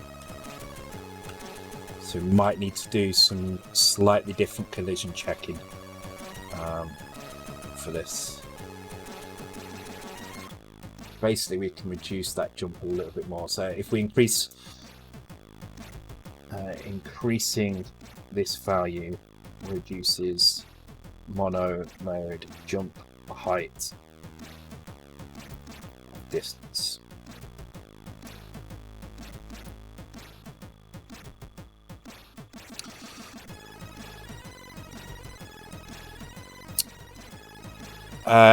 Yeah, so this code won't be I noticed you did the GitHub command, but this code won't be in the repos.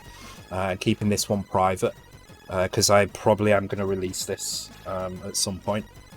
But everything that's non-Gameboy code, so everything else in my repo will run on the Vice emulator using Kick Assembler. So you compile with Kick Assembler and then yeah, with using those tools. So yeah, unfortunately the Gameboy code is not on GitHub because I'm keeping that one private. There we go, perfect.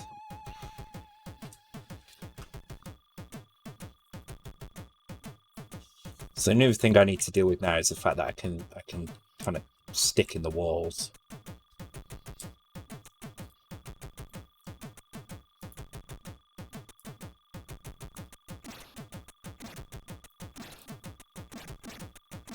No problem, no problem. If you're not using Afterways, bit 1A can be replaced with and A2 should be quicker. Yeah, I'm. Do you know what? I kind of prefer to do that anyway, because of, well, just because that's how I do it on the C64. I'll leave it as it is for now, but yeah, I'm starting to realise that spec. I'm just kind of. I think I liked the excitement of suddenly using these bit commands. I was like, oh, these are kind of fun. So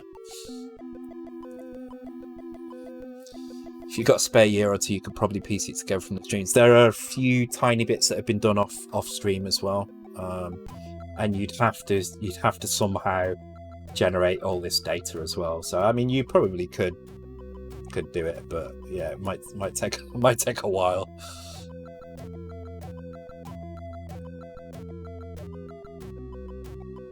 Try to work out what that is now. Hello, this is Steps here. Oh, there you go. Steps telling you how to set it up. So, but yeah, that's all for the C64 stuff. So the Game Boy stuff is kind of private at the moment. I'm happy to kind of make it on stream. I'm happy to share my code like this, but I'm not happy to allow people to compile it. So that's a good point, Steps. I shall add that. Send me the link. Oh, I've already got the link in my resources, haven't I? So,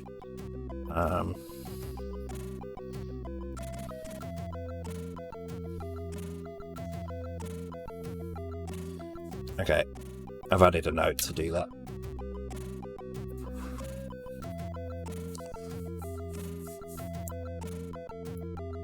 Okay, so we're looking pretty good. The only thing I would like to probably do is just change the collision ever so slightly. So this is checking the offset X and Y. I'm just going to reduce that to by 1 pixel on that side, increase it by 1 pixel on this side. So what this is going to do, it means that we're going to stop at walls a little bit sooner. which isn't too bad because I mean we're still pretty flush to the wall. I think more so on one side than the other. Like there, I think. I know we are flush to the wall on both sides because there is a black outline around these, so it's pretty good. But the reason I'm doing it is so that when we're in this mode, we don't get stuck in the wall. Because now he moves 2 pixels at a time in that direction, so you can see how the 2 different modes have different functionalities. So you need to be able to jump 2 whole tiles upwards, so 4 characters upwards. You need to be in this mode, because in this mode you can jump up 1, but you can't jump up 2, which is something else I need to do as well. If you get blocked as you jump, it's not doing here. See, he jumps over. It shouldn't do that. It should. Oh, actually, no. I think that is correct. I think that is correct behavior. I need to check that against the original. Also, if you're testing a German input, you'd normally load the byte into A, then RCA. It can be fairly expensive. Yeah, and again, this is something I've just got into the habit of doing it that way on the Commodore. But even on the Commodore, I'm switching to rolling stuff off into carry anyway. So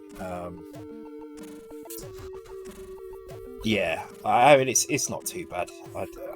I'm kind of all right with it the way it is at the moment. But yeah, I hear you. I hear you. Okay, I'm quite pleased with that because it means now, so you can see I can only jump up here in this mode. Can't jump up there in this mode, which is kind of what I want. Gives you a reason to kind of switch between the 2 modes. And I can't get over that gap in that mode. I can only get over that gap in this mode. And I have no control of the jump. So once that jump starts, I can't control it, and I can't jump straight up. So it jumps whichever way you're facing. This is why I have a slant on the back of the head here, to kind of look like, to give you an idea which way he's facing. Without that slant, you couldn't tell which way he was facing. So this at least gives you an idea to say, okay, he's facing that way, because I can jump straight up here, but I can only jump forwards on this one. But there you go, we've got 2 different game modes now. Pretty simple to do. So actually this game is coming along really, really quickly. I mean, seriously fast. There's not an awful lot left to do on it, really. I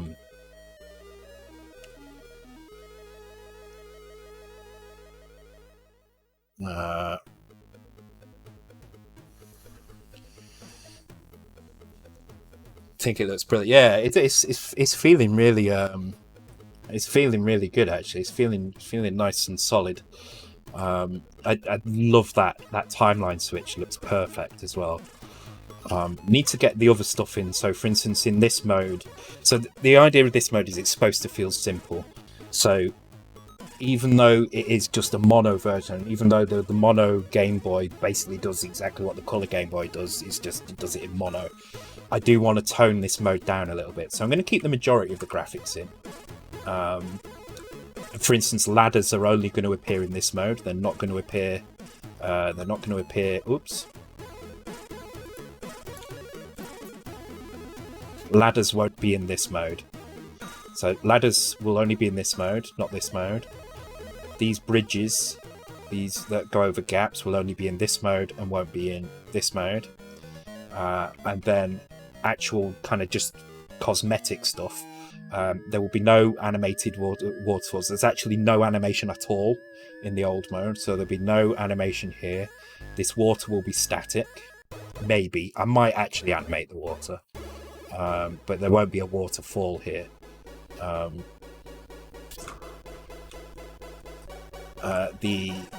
won't be any of these bricks around here, because the point of these bricks is that they flicker with the light, like so. And in the torch won't be animated in this mode. So yeah, I probably will turn the water animations off as well. What else will be different in this mode? I think that's it, really. I don't think there's much more that needs changing.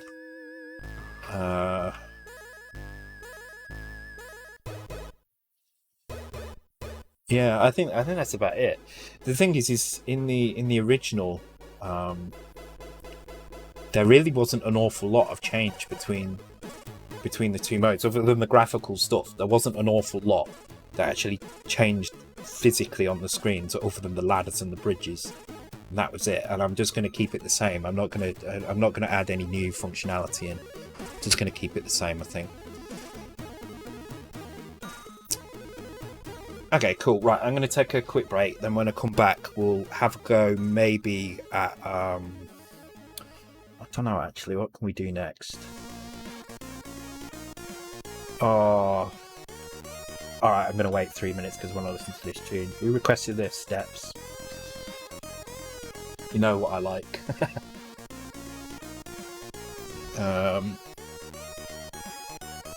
And maybe we'll start putting the power bar in, so we'll maybe get that updating. It's looking pretty solid. Quite pleased with this now. So yeah, I think we'll get this power bar working.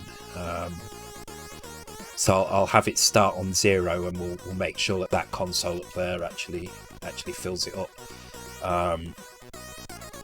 And then I think on the next stream we can start thinking about putting doors in and seeing how they work. And then really the last remaining thing to do once we've got the doors and the power bar in is... Oh, and the death. So when you hit these spikes or when you hit the water, you die. So the whole thing around death as well, because you need to respawn at the last place you were on solid ground. So whenever you're on solid ground, it will record your position. So if I jump and don't hit solid ground and die, I'll go back to that last position. So the death routines. And then the last thing really is enemies. And once the enemies are in, we're pretty much done. We need a dialogue system as well, but that should be pretty simple. There's a whole thing on the Game Boy about doing that, so it should be pretty easy. So this is coming along pretty quick. I think we're probably on target to finish this in...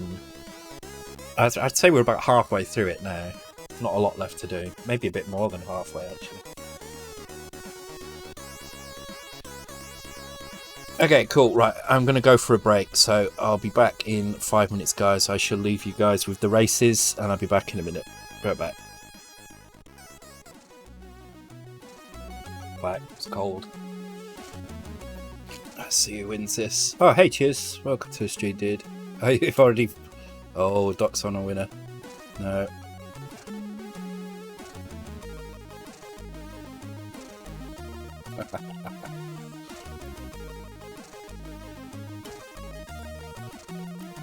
Yeah, I was getting tired of not having any gambling on my stream, so I threw together that's it, I've finished the wine.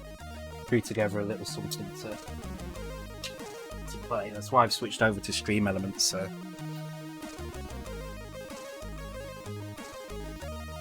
Get the results 5 seconds, yeah. I know, it's a real difficult thing. I might actually delay the results. I need to think about how to do that, but yeah. Yeah, thank you. It's I'm quite pleased with it. I'm gonna add some more events in as well, so for now it's just gonna be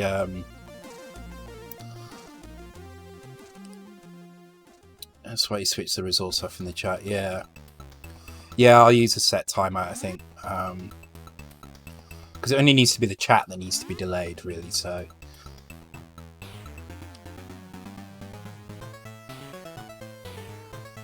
that's not a bad idea. I'll make a note of that now, actually.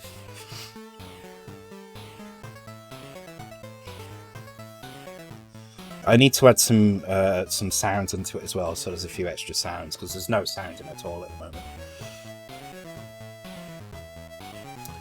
Alright, cool. Let's... actually, I'm considering putting the death routine in first. I'm not sure.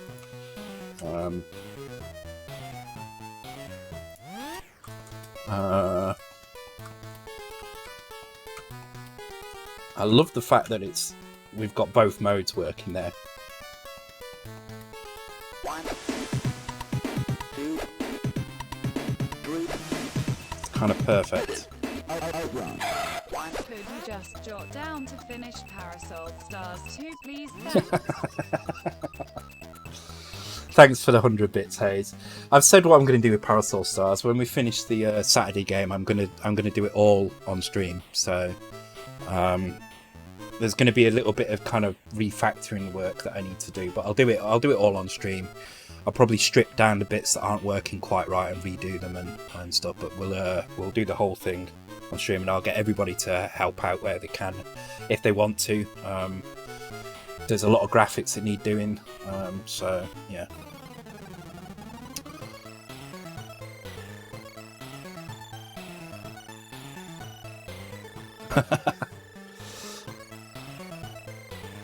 You become a Twitch partner, yeah, maybe. But doesn't it? See, I've never understood the difference between affiliate and partner. I'm not sure what being partner gives you, other than more responsibility and more kind of visibility. Because surely, if you're a partner, they're going to be like watching you like a hawk and ready to ban you for anything. So I'm not entirely sure what it does. Gives you more emotes. Okay, well that's always good.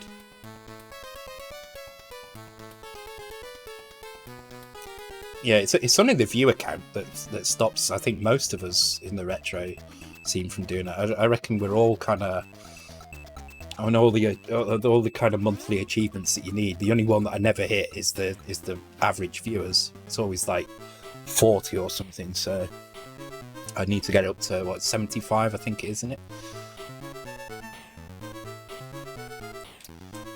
Okay, cool.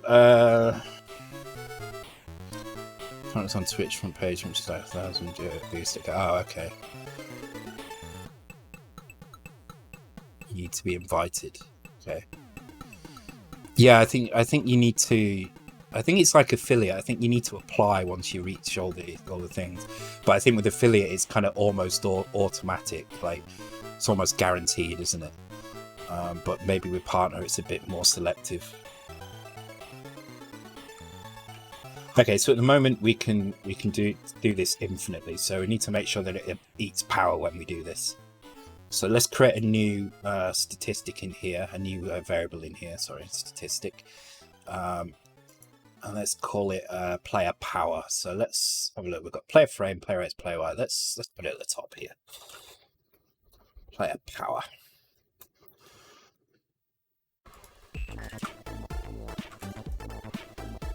Oh, good tune. Oh, this is a weird version of it.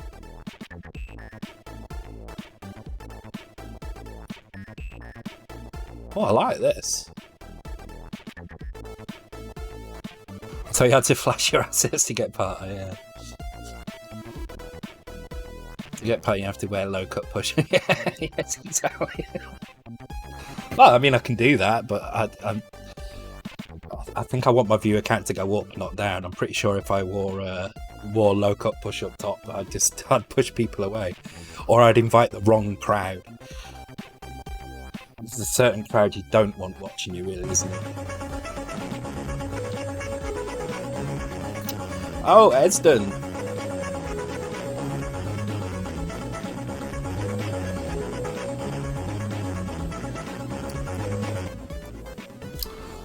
Welcome to the stream, Esden. Thank you for the raid, and thank you everybody that's come along with Esden. How's it going, dude? What have you been up to? You've been doing I forget what you were doing, hardware stuff, weren't you? You'll have to remind me. I can't remember exactly what it was, but I know you were doing some hardware stuff last time you were on. Building US. Oh, FPGA. That was it. Yeah. Okay. Cool. Hey Raiders, welcome to our insanity. So how's that been going then? Have you been? Is it something you're going to release? As like an open source project, or are you going to sell it? Or so for everybody who come along with us and who doesn't know me, I'm Shalom50k. I do retro dev mostly. Good night, Bitmatsoft. Thanks for joining. So on Tuesdays I do Gameboy Color dev. I'm learning Z80. It's Game Boy Z80, so it's not quite Z80 assembly. And we're making a port of a game I did for the C64 called .Cosmos. It's coming along quite nicely actually now. It's kind of working fairly decently. Then on Thursdays I do kind of tutorials stroke dissect, so we kind of talk about C64 techniques, and then on Saturdays I do C64 game, which we've been working on for over a year now, which is done completely on stream, so that's why it's taking so long. So Tizik says Tizwicked, sorry, says I think you should certainly do that, just make sure you also wear makeup. No, I get the wrong crowd, that's the thing. Yeah, it's all open source, but one bit oh, hang on, I'm missing stuff. But as one open source hardware, but as 1-bit squared, I also produce and sell the hardware. Oh, cool, awesome. Yeah, I'll have to catch you on stream at some point. I'm sure I've got you on follow. If I've not, I'm going to add a follow now. Yeah, I have got you on follow, so I shall pop along at some point. I think you tend to stream when I'm streaming though, so it's probably difficult. Right, okay, where were we at? Yeah, we're going to add this power bar in now, so I want to make sure that this power... let me get on the right screen on here. Got all the wrong screens on, there we go. I want to make sure that this power bar represents what we see in here. So first of all, we need to reset this value. So we'll start by setting it at 3, because we need to test that it actually gets absorbed. So, so in the initialization here, I'm going to load the accumulator with 03, and I'm going to load that into player power. So this gives us our initial power state. So now we're going to need something which updates the HUD, which we don't have at the moment. So now we can update the HUD every frame, but that's probably going to be inefficient. So I think the way to do this is we should update the HUD when we need to. So there is a setup here, and we'll have an update HUD, I think, here. So the update HUD just needs to update 3 things. It needs to update the number of lives we've got, the number of keys, and the power bar. So we can do this in 3 ways. We can have an update HUD which updates all of them at once, or we could have individual ones. So I think we'll go for individual because we want to keep this as efficient as possible. So we'll have update HUD power. I'll just put a return in for now. And then the first thing that the setup routine is done is once it's finished drawing and colouring, so at this point here, now initialize the HUD values. So we will call update HUD power. Right.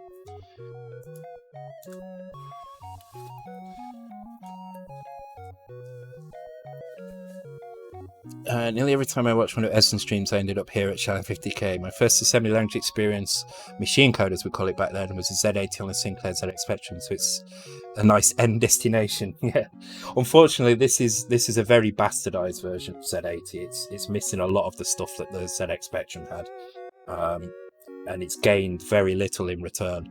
But it's all right. I prefer 6502 though. This is just, it's so messy, this language. It's not pretty at all. Yeah, no index registers at all. So so you see stuff like this where I'm having to let's have a look. Maps are going to, well, you'll see it in a second when I have to do this. So you know, I'm having to do lots of loading and adding into HL all the time, and it just gets really messy. But apparently IX and IY are quite slow, so I'm not sure. I'm not sure. I think coming from 6502, you get very used to using index registers for everything, and they don't really add an awful lot of cycles to things. So you probably only gain, you probably only lose about 1 extra cycle for every index register that you use. when you use it as an index register, because you've only got 3 registers. You've got AX and Y, and X and Y you can use much the same as you would do the other registers on here, except that you can increment them and decrement them and stuff, so there are advantages. But then when you use them as indexes, you're just adding one cycle roughly to the instruction.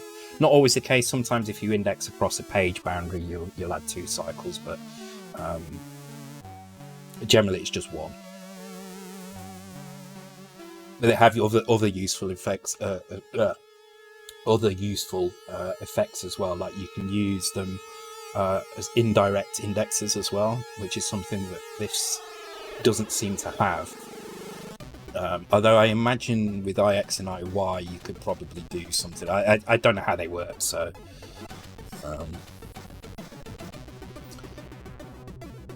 no one ever need more than 640k. Well, I'm looking forward to the Mega 65, and that has, I think, 320k of video RAM available at one time, so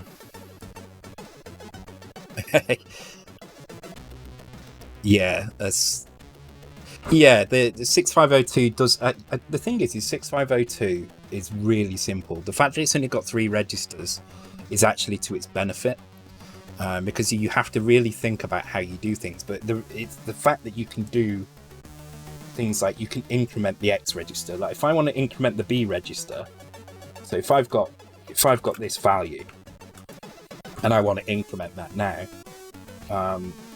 I'm not even sure how I would go about doing this. Let me just check in the list here. I'm pretty sure you can't just increment directly. Let's have a look. Oh no, you can increment a register. Okay, so I can just do that. Okay, that's fine then. But there's definite other cases where like say if I want to compare B to 10, can I do that?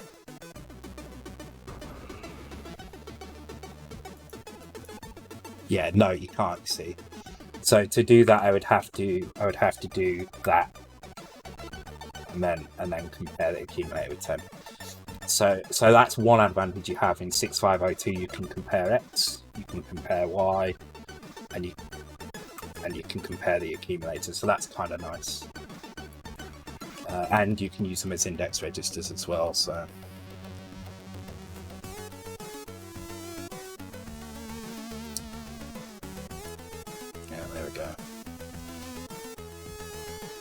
Alright, so updating the HUD. So basically the HUD is the data. Now, I don't think we have a shadow copy of this. Doesn't look like it. So all we really need to do is we need to update put three characters in RAM. So if we have a look at the video RAM, if we look at the background map, just to make this a bit bigger so you guys can see it. We just need to update these 3 locations here. Likewise, the 3 locations below them as well. So I'm going to do this in pairs. So I'm going to probably load HL and DE with these 2 values. So these values, that's what these are. These are 9011 and 93. So let's make some notes. So 9011, 931. Now the cool thing is we don't need to let's just top row start, bottom row start. Right. So the other thing we'll need to do is we'll need to change the attributes. So you'll see as we move across the palette numbers, so you can probably barely see that here, but the attribute is 7 for these and it's 4 for these, and that's because the palette changes. So this is palette number 4, this is palette number 7. But the cool thing is they're in the same location. It's just the bank switches, and this is a mono Game Boy versus color Game Boy compatibility thing. So in a mono Game Boy, there's no such thing as palette attributes for these. The palette is the same for them all. I think anyway. There might be different palettes where you can switch the values around, but essentially there isn't a second bank of RAM. So if we have a look at the RAM here. You can see this is like my tile RAM. So this left-hand side is what the mono Game Boy has, and this side is an extra copy that the Color Game Boy has, and they're in exactly the same location. So it's probably hard to see this tile address here, but you can see the tile address here is 8000. The tile address here is also 8000. The difference is the banks. So this is video RAM bank 0, video RAM bank 1, and you choose which one to bank in. And so what that means with the background map is when you bank in bank 0, you're drawing to actual screen data. When you bank in bank 1, you're drawing to attribute data. So maybe you don't have different palette attributes. In fact, you probably don't.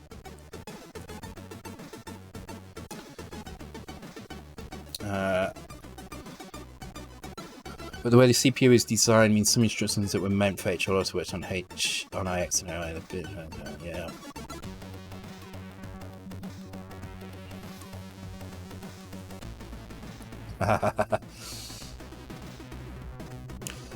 Like Andy's just betting small amounts, but Andy refuses to come second to Hayes.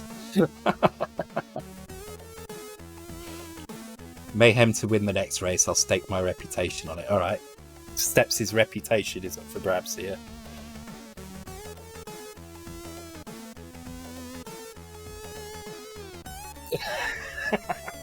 Oh!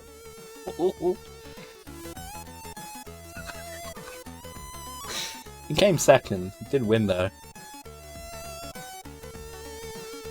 Minus 100 reputation for Steps then.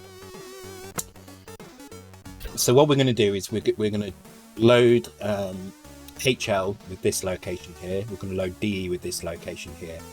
Then we're going to load in a value. We're going to keep the player power in memory. And we'll have a counter in B. So I think the way we'll do this is... So we'll have a counter. Trying to think how... I'll need to think about how the counter's going to work, but we'll also have a loop here. Okay, so we need to load HL with the top row here.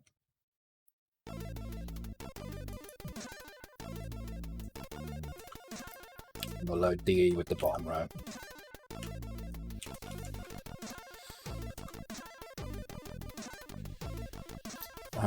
And what we'll do, we'll have the player power.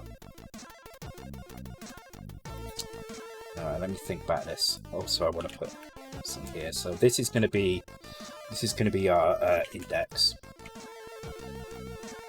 So what we need to do is we need to check that the index is more than or equal to the power that we've got. It's less than the power that we've got. Sorry. So if we've got 0 power, this isn't less than 0. So yes, okay. So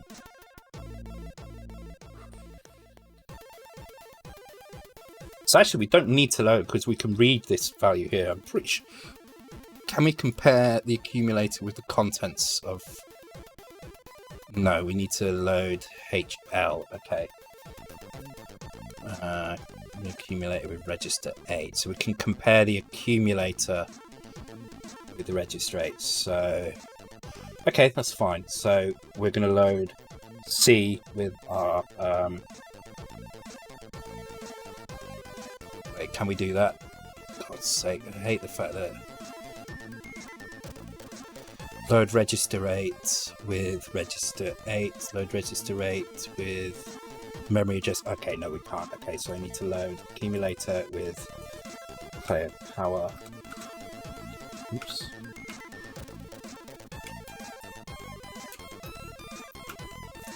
Okay, so that's setting all our checks up. So.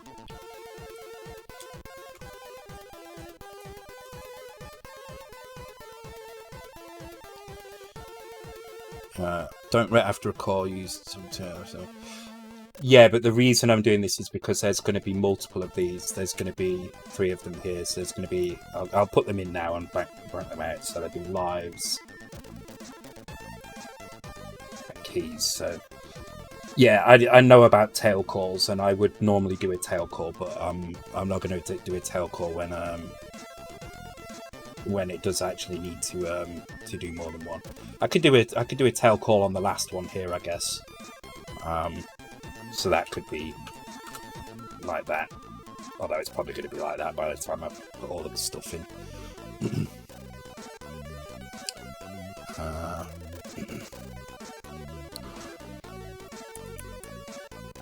Okay, okay, so let's think about the loop now. So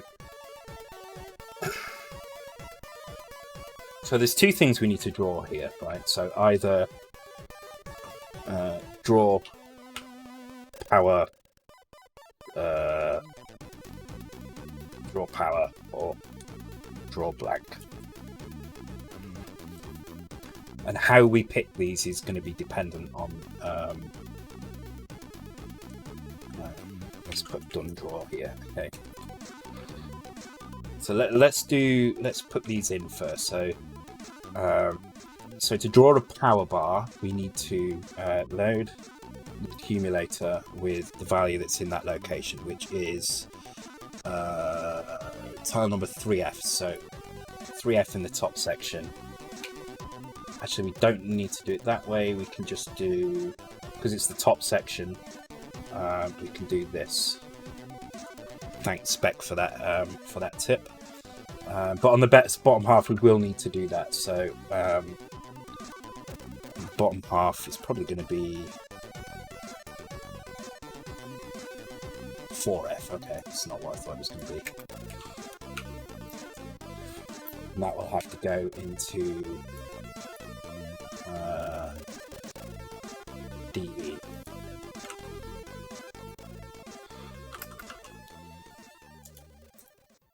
And then we can jump to done draw, which we won't need to do on the second piece. So to draw a blank, we do the same thing, but we change the values. So the values are 3E and 4E.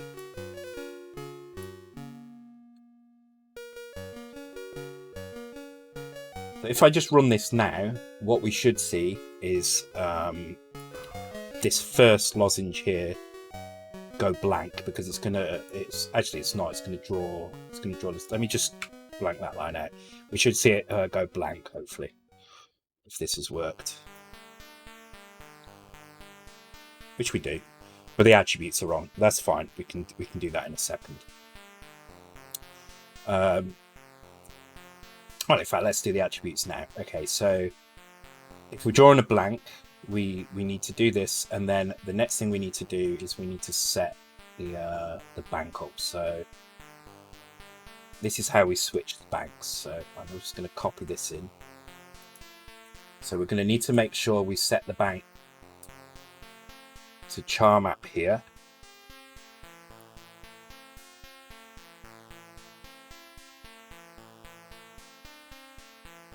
And attributes here. And then attribute wise, we will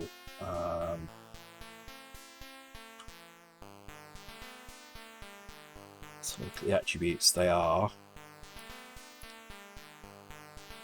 for blanks they are 4, for non-blanks they're 7. Okay, so we load HL with 4, and then we'll load accumulator with 4.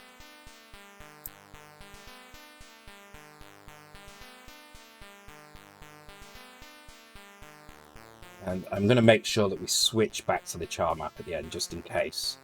So this will be after the loop. So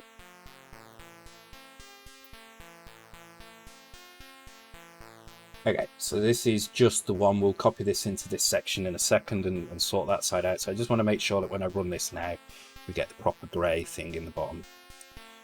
And we do. We get the grey blank here, so that's good. Okay, so next step. We need to make this happen on this side as well. So we could save a little bit of time here and do this at the start of the loop here.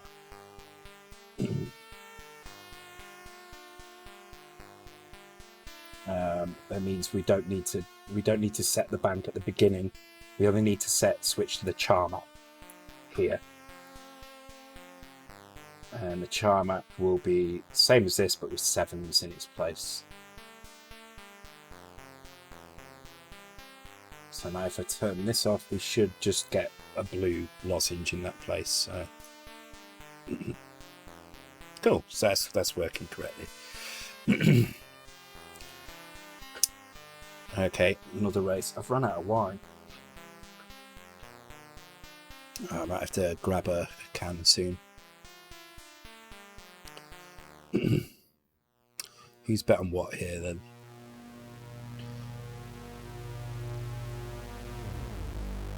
Oh.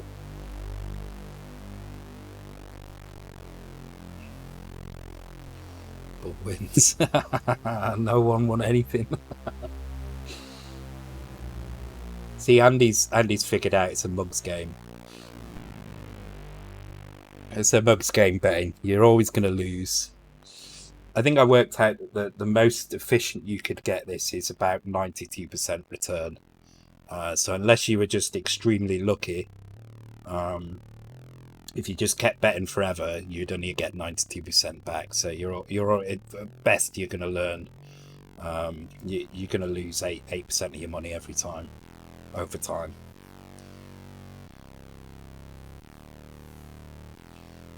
Okay, cool. So that's now showing properly down here. So the next step is to make this into a loop. So we just need to do this here with B. So we need to increment B.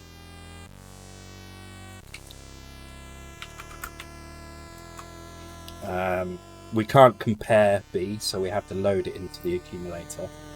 And then we can compare that to 3. If it's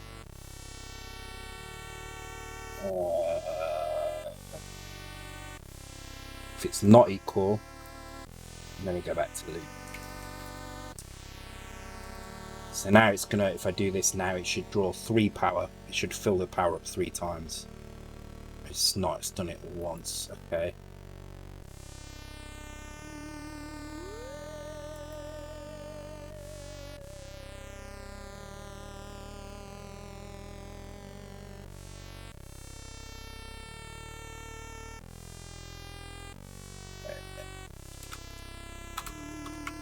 Okay, so no, okay.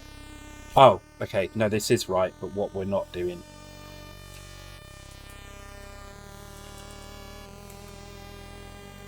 So we need to increment HL, and then we need to increment DE. What's the shimmer earn rate? Good question. I can tell you actually. It's not Streamlabs, it's Stream Elements.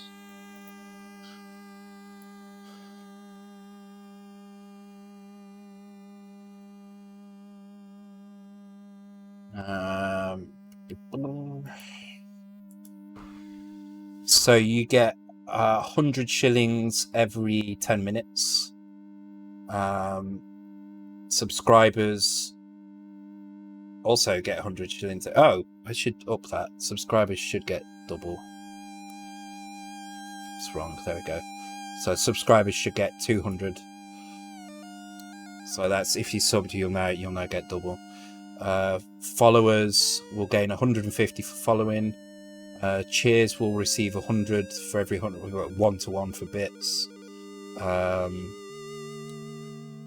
Subscribers will get 2,000 initial. Hosting will get you 500. So there you go.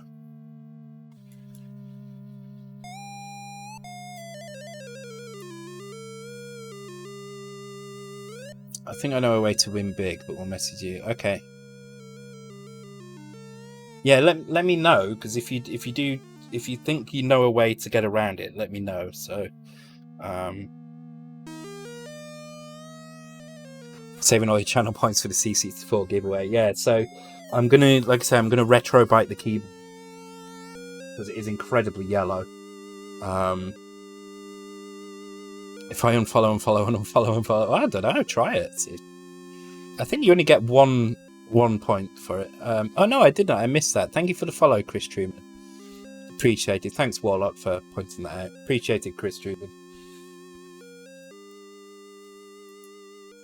Yeah, I don't. For some reason, I don't hear them all. But yeah, that is a yeah. That's a good point. So yeah, as Speccom points out, I don't have to do that there. What I can do is I can do this instead. Very good point.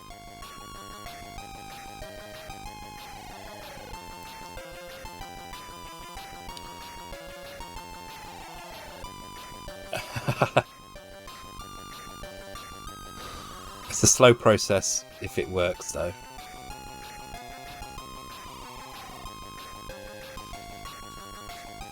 Yeah, you can gamble or duel. I think there's other ones as well. Let me just check what the other.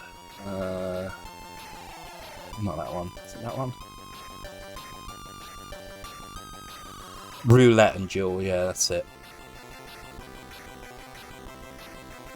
Oh, what's this raffle thing?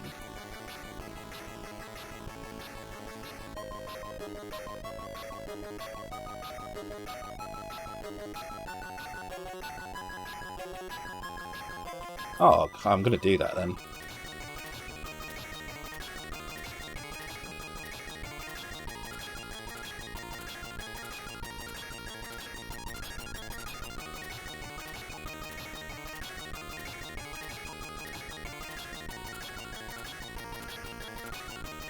Type join, guys.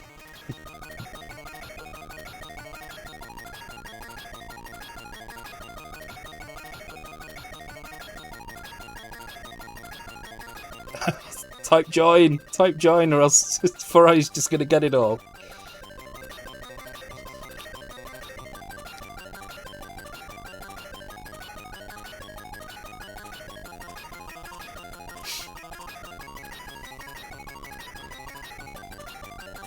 Too slow.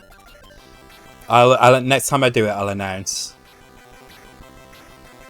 I'm not sure how the hell that works, but I can do raffles apparently. It's free to enter, doesn't cost you anything.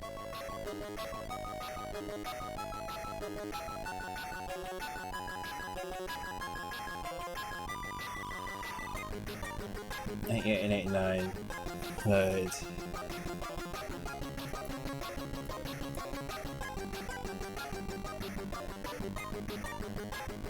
Is that quicker?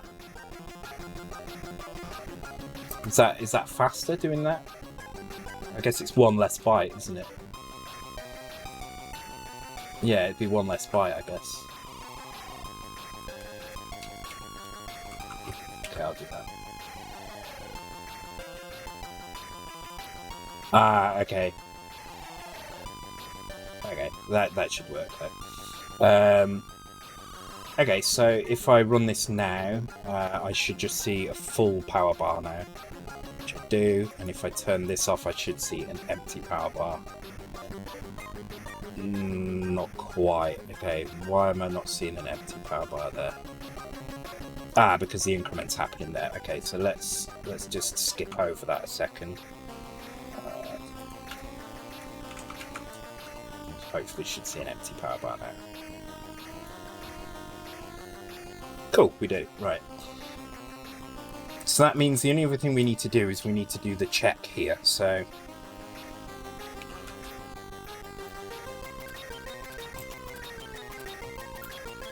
and that's quite simple. What we need to do is we need to check the value in B. So we'll load that into the accumulator, and we need to compare that with B.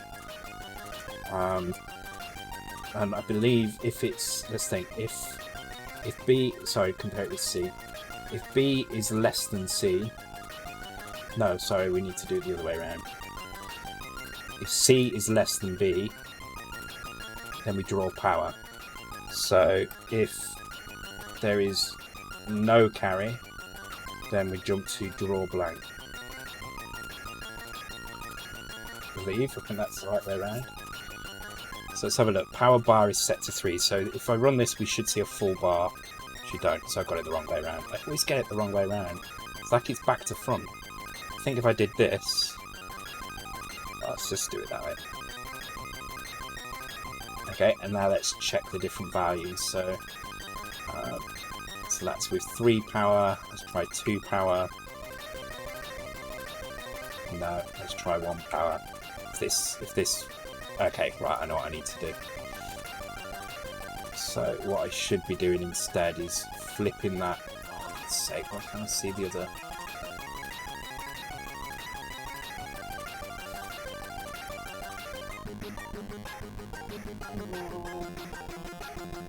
So what I'll do is I'll swap that round and swap these round.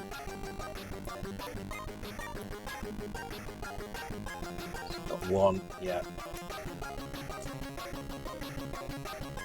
2, 3, 0. Perfect.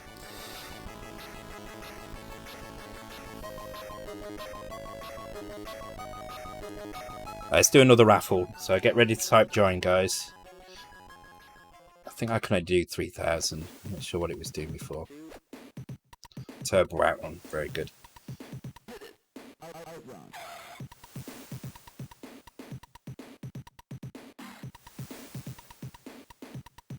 Really need a wine. Actually, I've got some.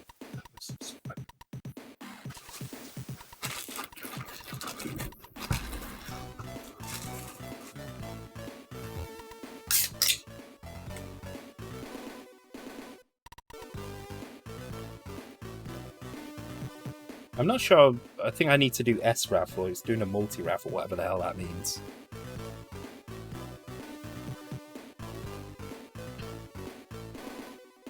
I'll try one more. I want to try the single raffle.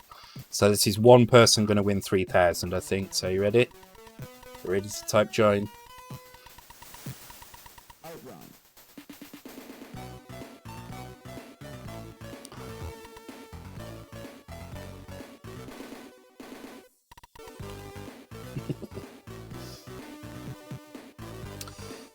It's just like weird engagement things, isn't it?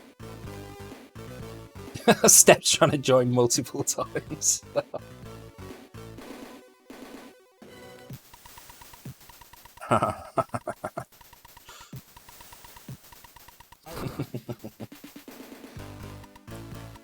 That's kind of cool. There's another bingo one as well, but I'm not even sure how the bingo one works. I'm going to up the maximum amount to 10,000 for the raffle as well. I'm also going to change the duration to 45 seconds because... there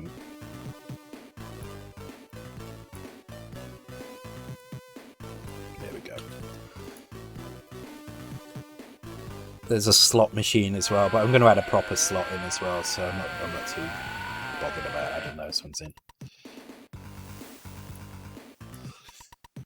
Thank you for the follow, C Fuzzyman, and welcome to the stream, dude.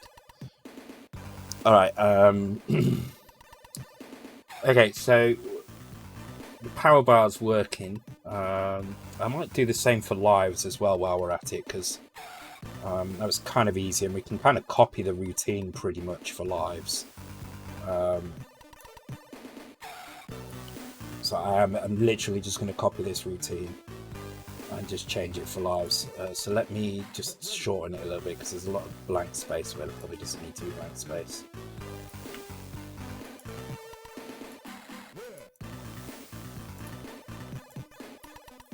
Change that to Zor 0, Zor 8 even.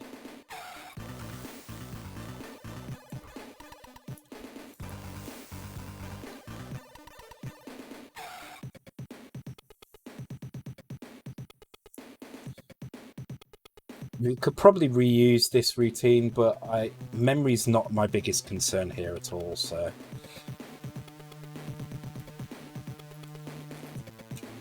I'm not too fussed about reusing these. So let's add player lives in here. Let's see if we can do the same thing.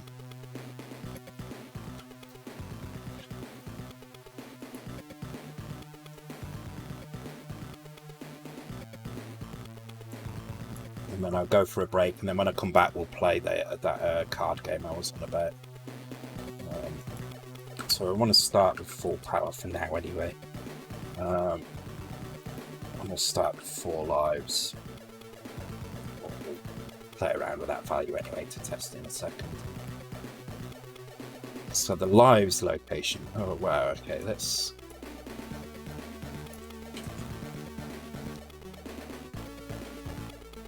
don't know how I started that, but I did.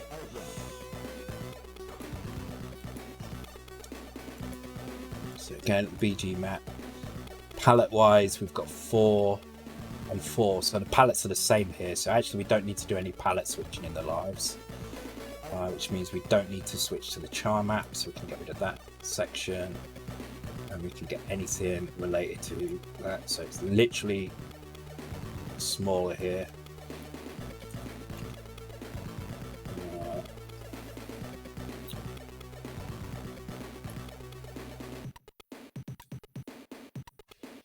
I will put the InKHL in there just because.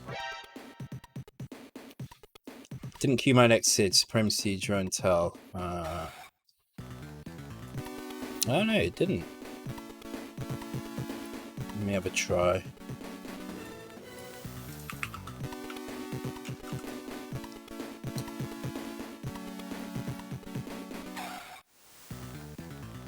There you go. Because I queued it, it came in there. So I searched for... Yeah, why didn't it queue that? That's weird. Okay. Because it said it did, but then it didn't.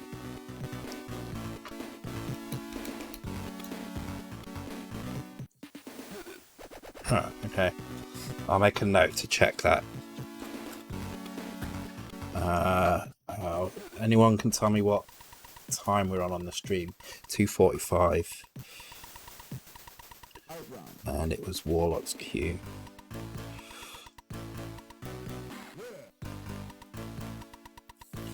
Okay, cool. Okay, so we need to load player lives, sorry. We need to change these values in a second. We need to change these values in a second. We don't need to switch back to the char map here, and we need to change that to 4. Okay, so let's change these values then. So also let's enable data code lives here. Here we go. So top row and bottom row start. So start location is 93B0 and 94B0. 93. No, that's not right. 9E04, sorry. 9E24. 9E04, 9E24.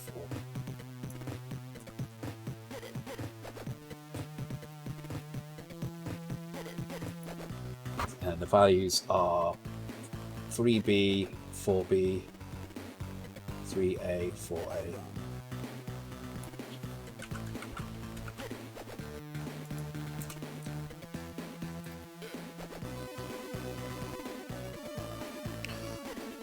Oh my god, Hayes is going all in on Bub. Jesus. Okay, I really want to see this now. Holy shit, Hayes. This is how I lose all my points on everybody's streams.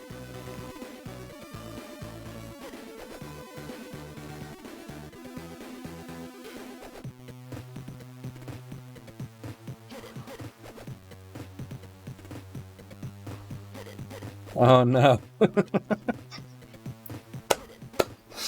Oh no. Oh no.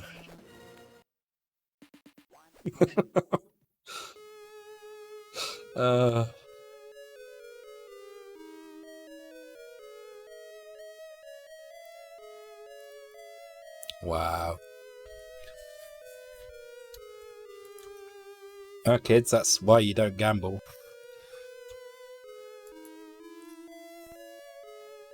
Okay, 4 lives is working fine, so let's try different variations of lives. Let's try 3.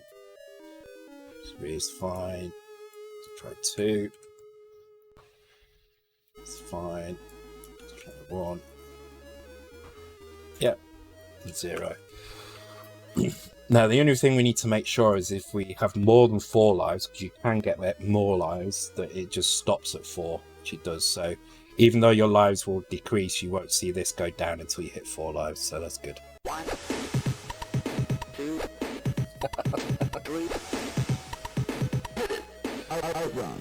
1. Always hated motherfucking mayhem in monster fucking land Dan's game. Thanks for the bits, Hayes. Oh dear. I was wondering when somebody was going to go all in. I knew it was going to happen eventually. Okay, that's pretty cool. So we've got lives and we've got power working. So the only thing we need to deal with is the keys. I'm going to save that for when we do the doors. So I might do the doors on the next stream actually. We also need to decrease power when we use. Let's do that actually now. Let's start the power. Pardon me. See what happens if I hold down the transform button. Okay, it keeps going, but it only goes when the transition ends. So I don't think we need to debounce that. It's probably fine.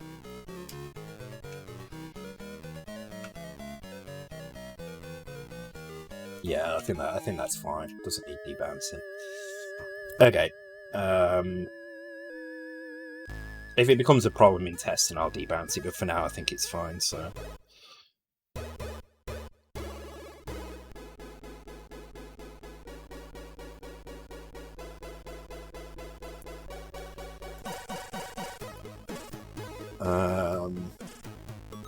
Alright, so whenever we do the transition now, we're going to use up the power in the bar, and then we're going to update the HUD. So the only other thing we're going to need to do is make sure that we only update the HUD when we're in the H blank, because otherwise it's going to be problematic.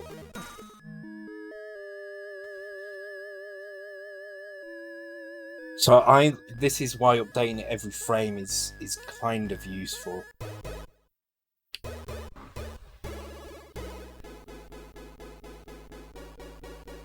Alright, let's try updating every frame and see if that has any effect on it.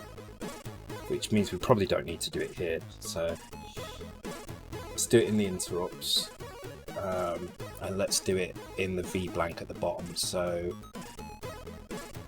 we're using double CPU speed now, so there should be plenty of time for this. So let's do it down here.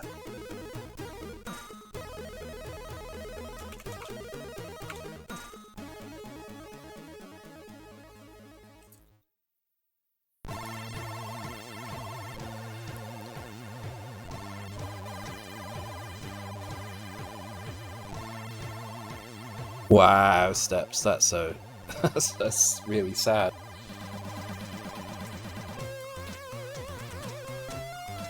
Oh, I don't know what happened then.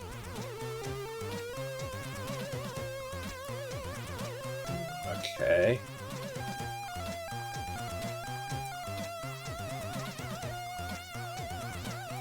Okay, so don't think there's enough time to do that there, so let's do it here maybe. And then try one at a time. No, definite issues there, so if I turn one of those off, I appear in a really weird place on the map, not where I would expect at all. Interesting.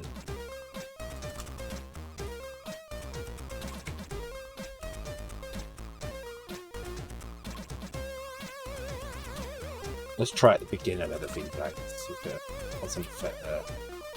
No, okay, so we're actually right on the limit of how much time we've got, because adding those in actually breaks things. So I just do the power. It works, but I end up in a strange location down there.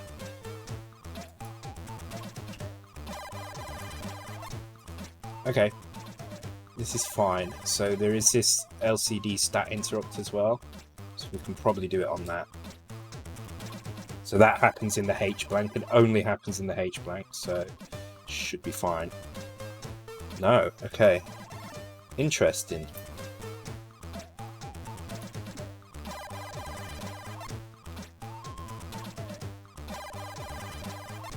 Interesting. Okay, this might be one for next stream. So I think I'm going to take a quick break now. When I come back, we'll play some of this this game, which I guess I can just drag into the window on screen. Might be a bit of a board around it, but it should be fine. I'll just play it windowed. So I'm going to restore those there. So we're going to have to figure out how to do that and only update it at the right time. So,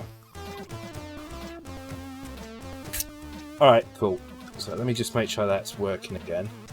Okay, good. Let's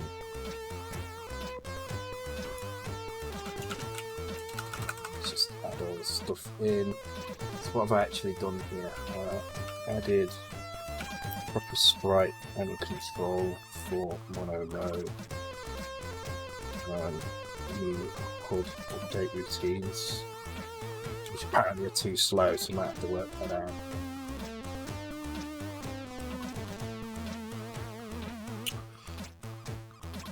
Okay, gonna go for a break. When I come back, we'll do some of that game. We'll play some Slay the Spire. I can't even remember the name of it. I think it's called Slay the Spire.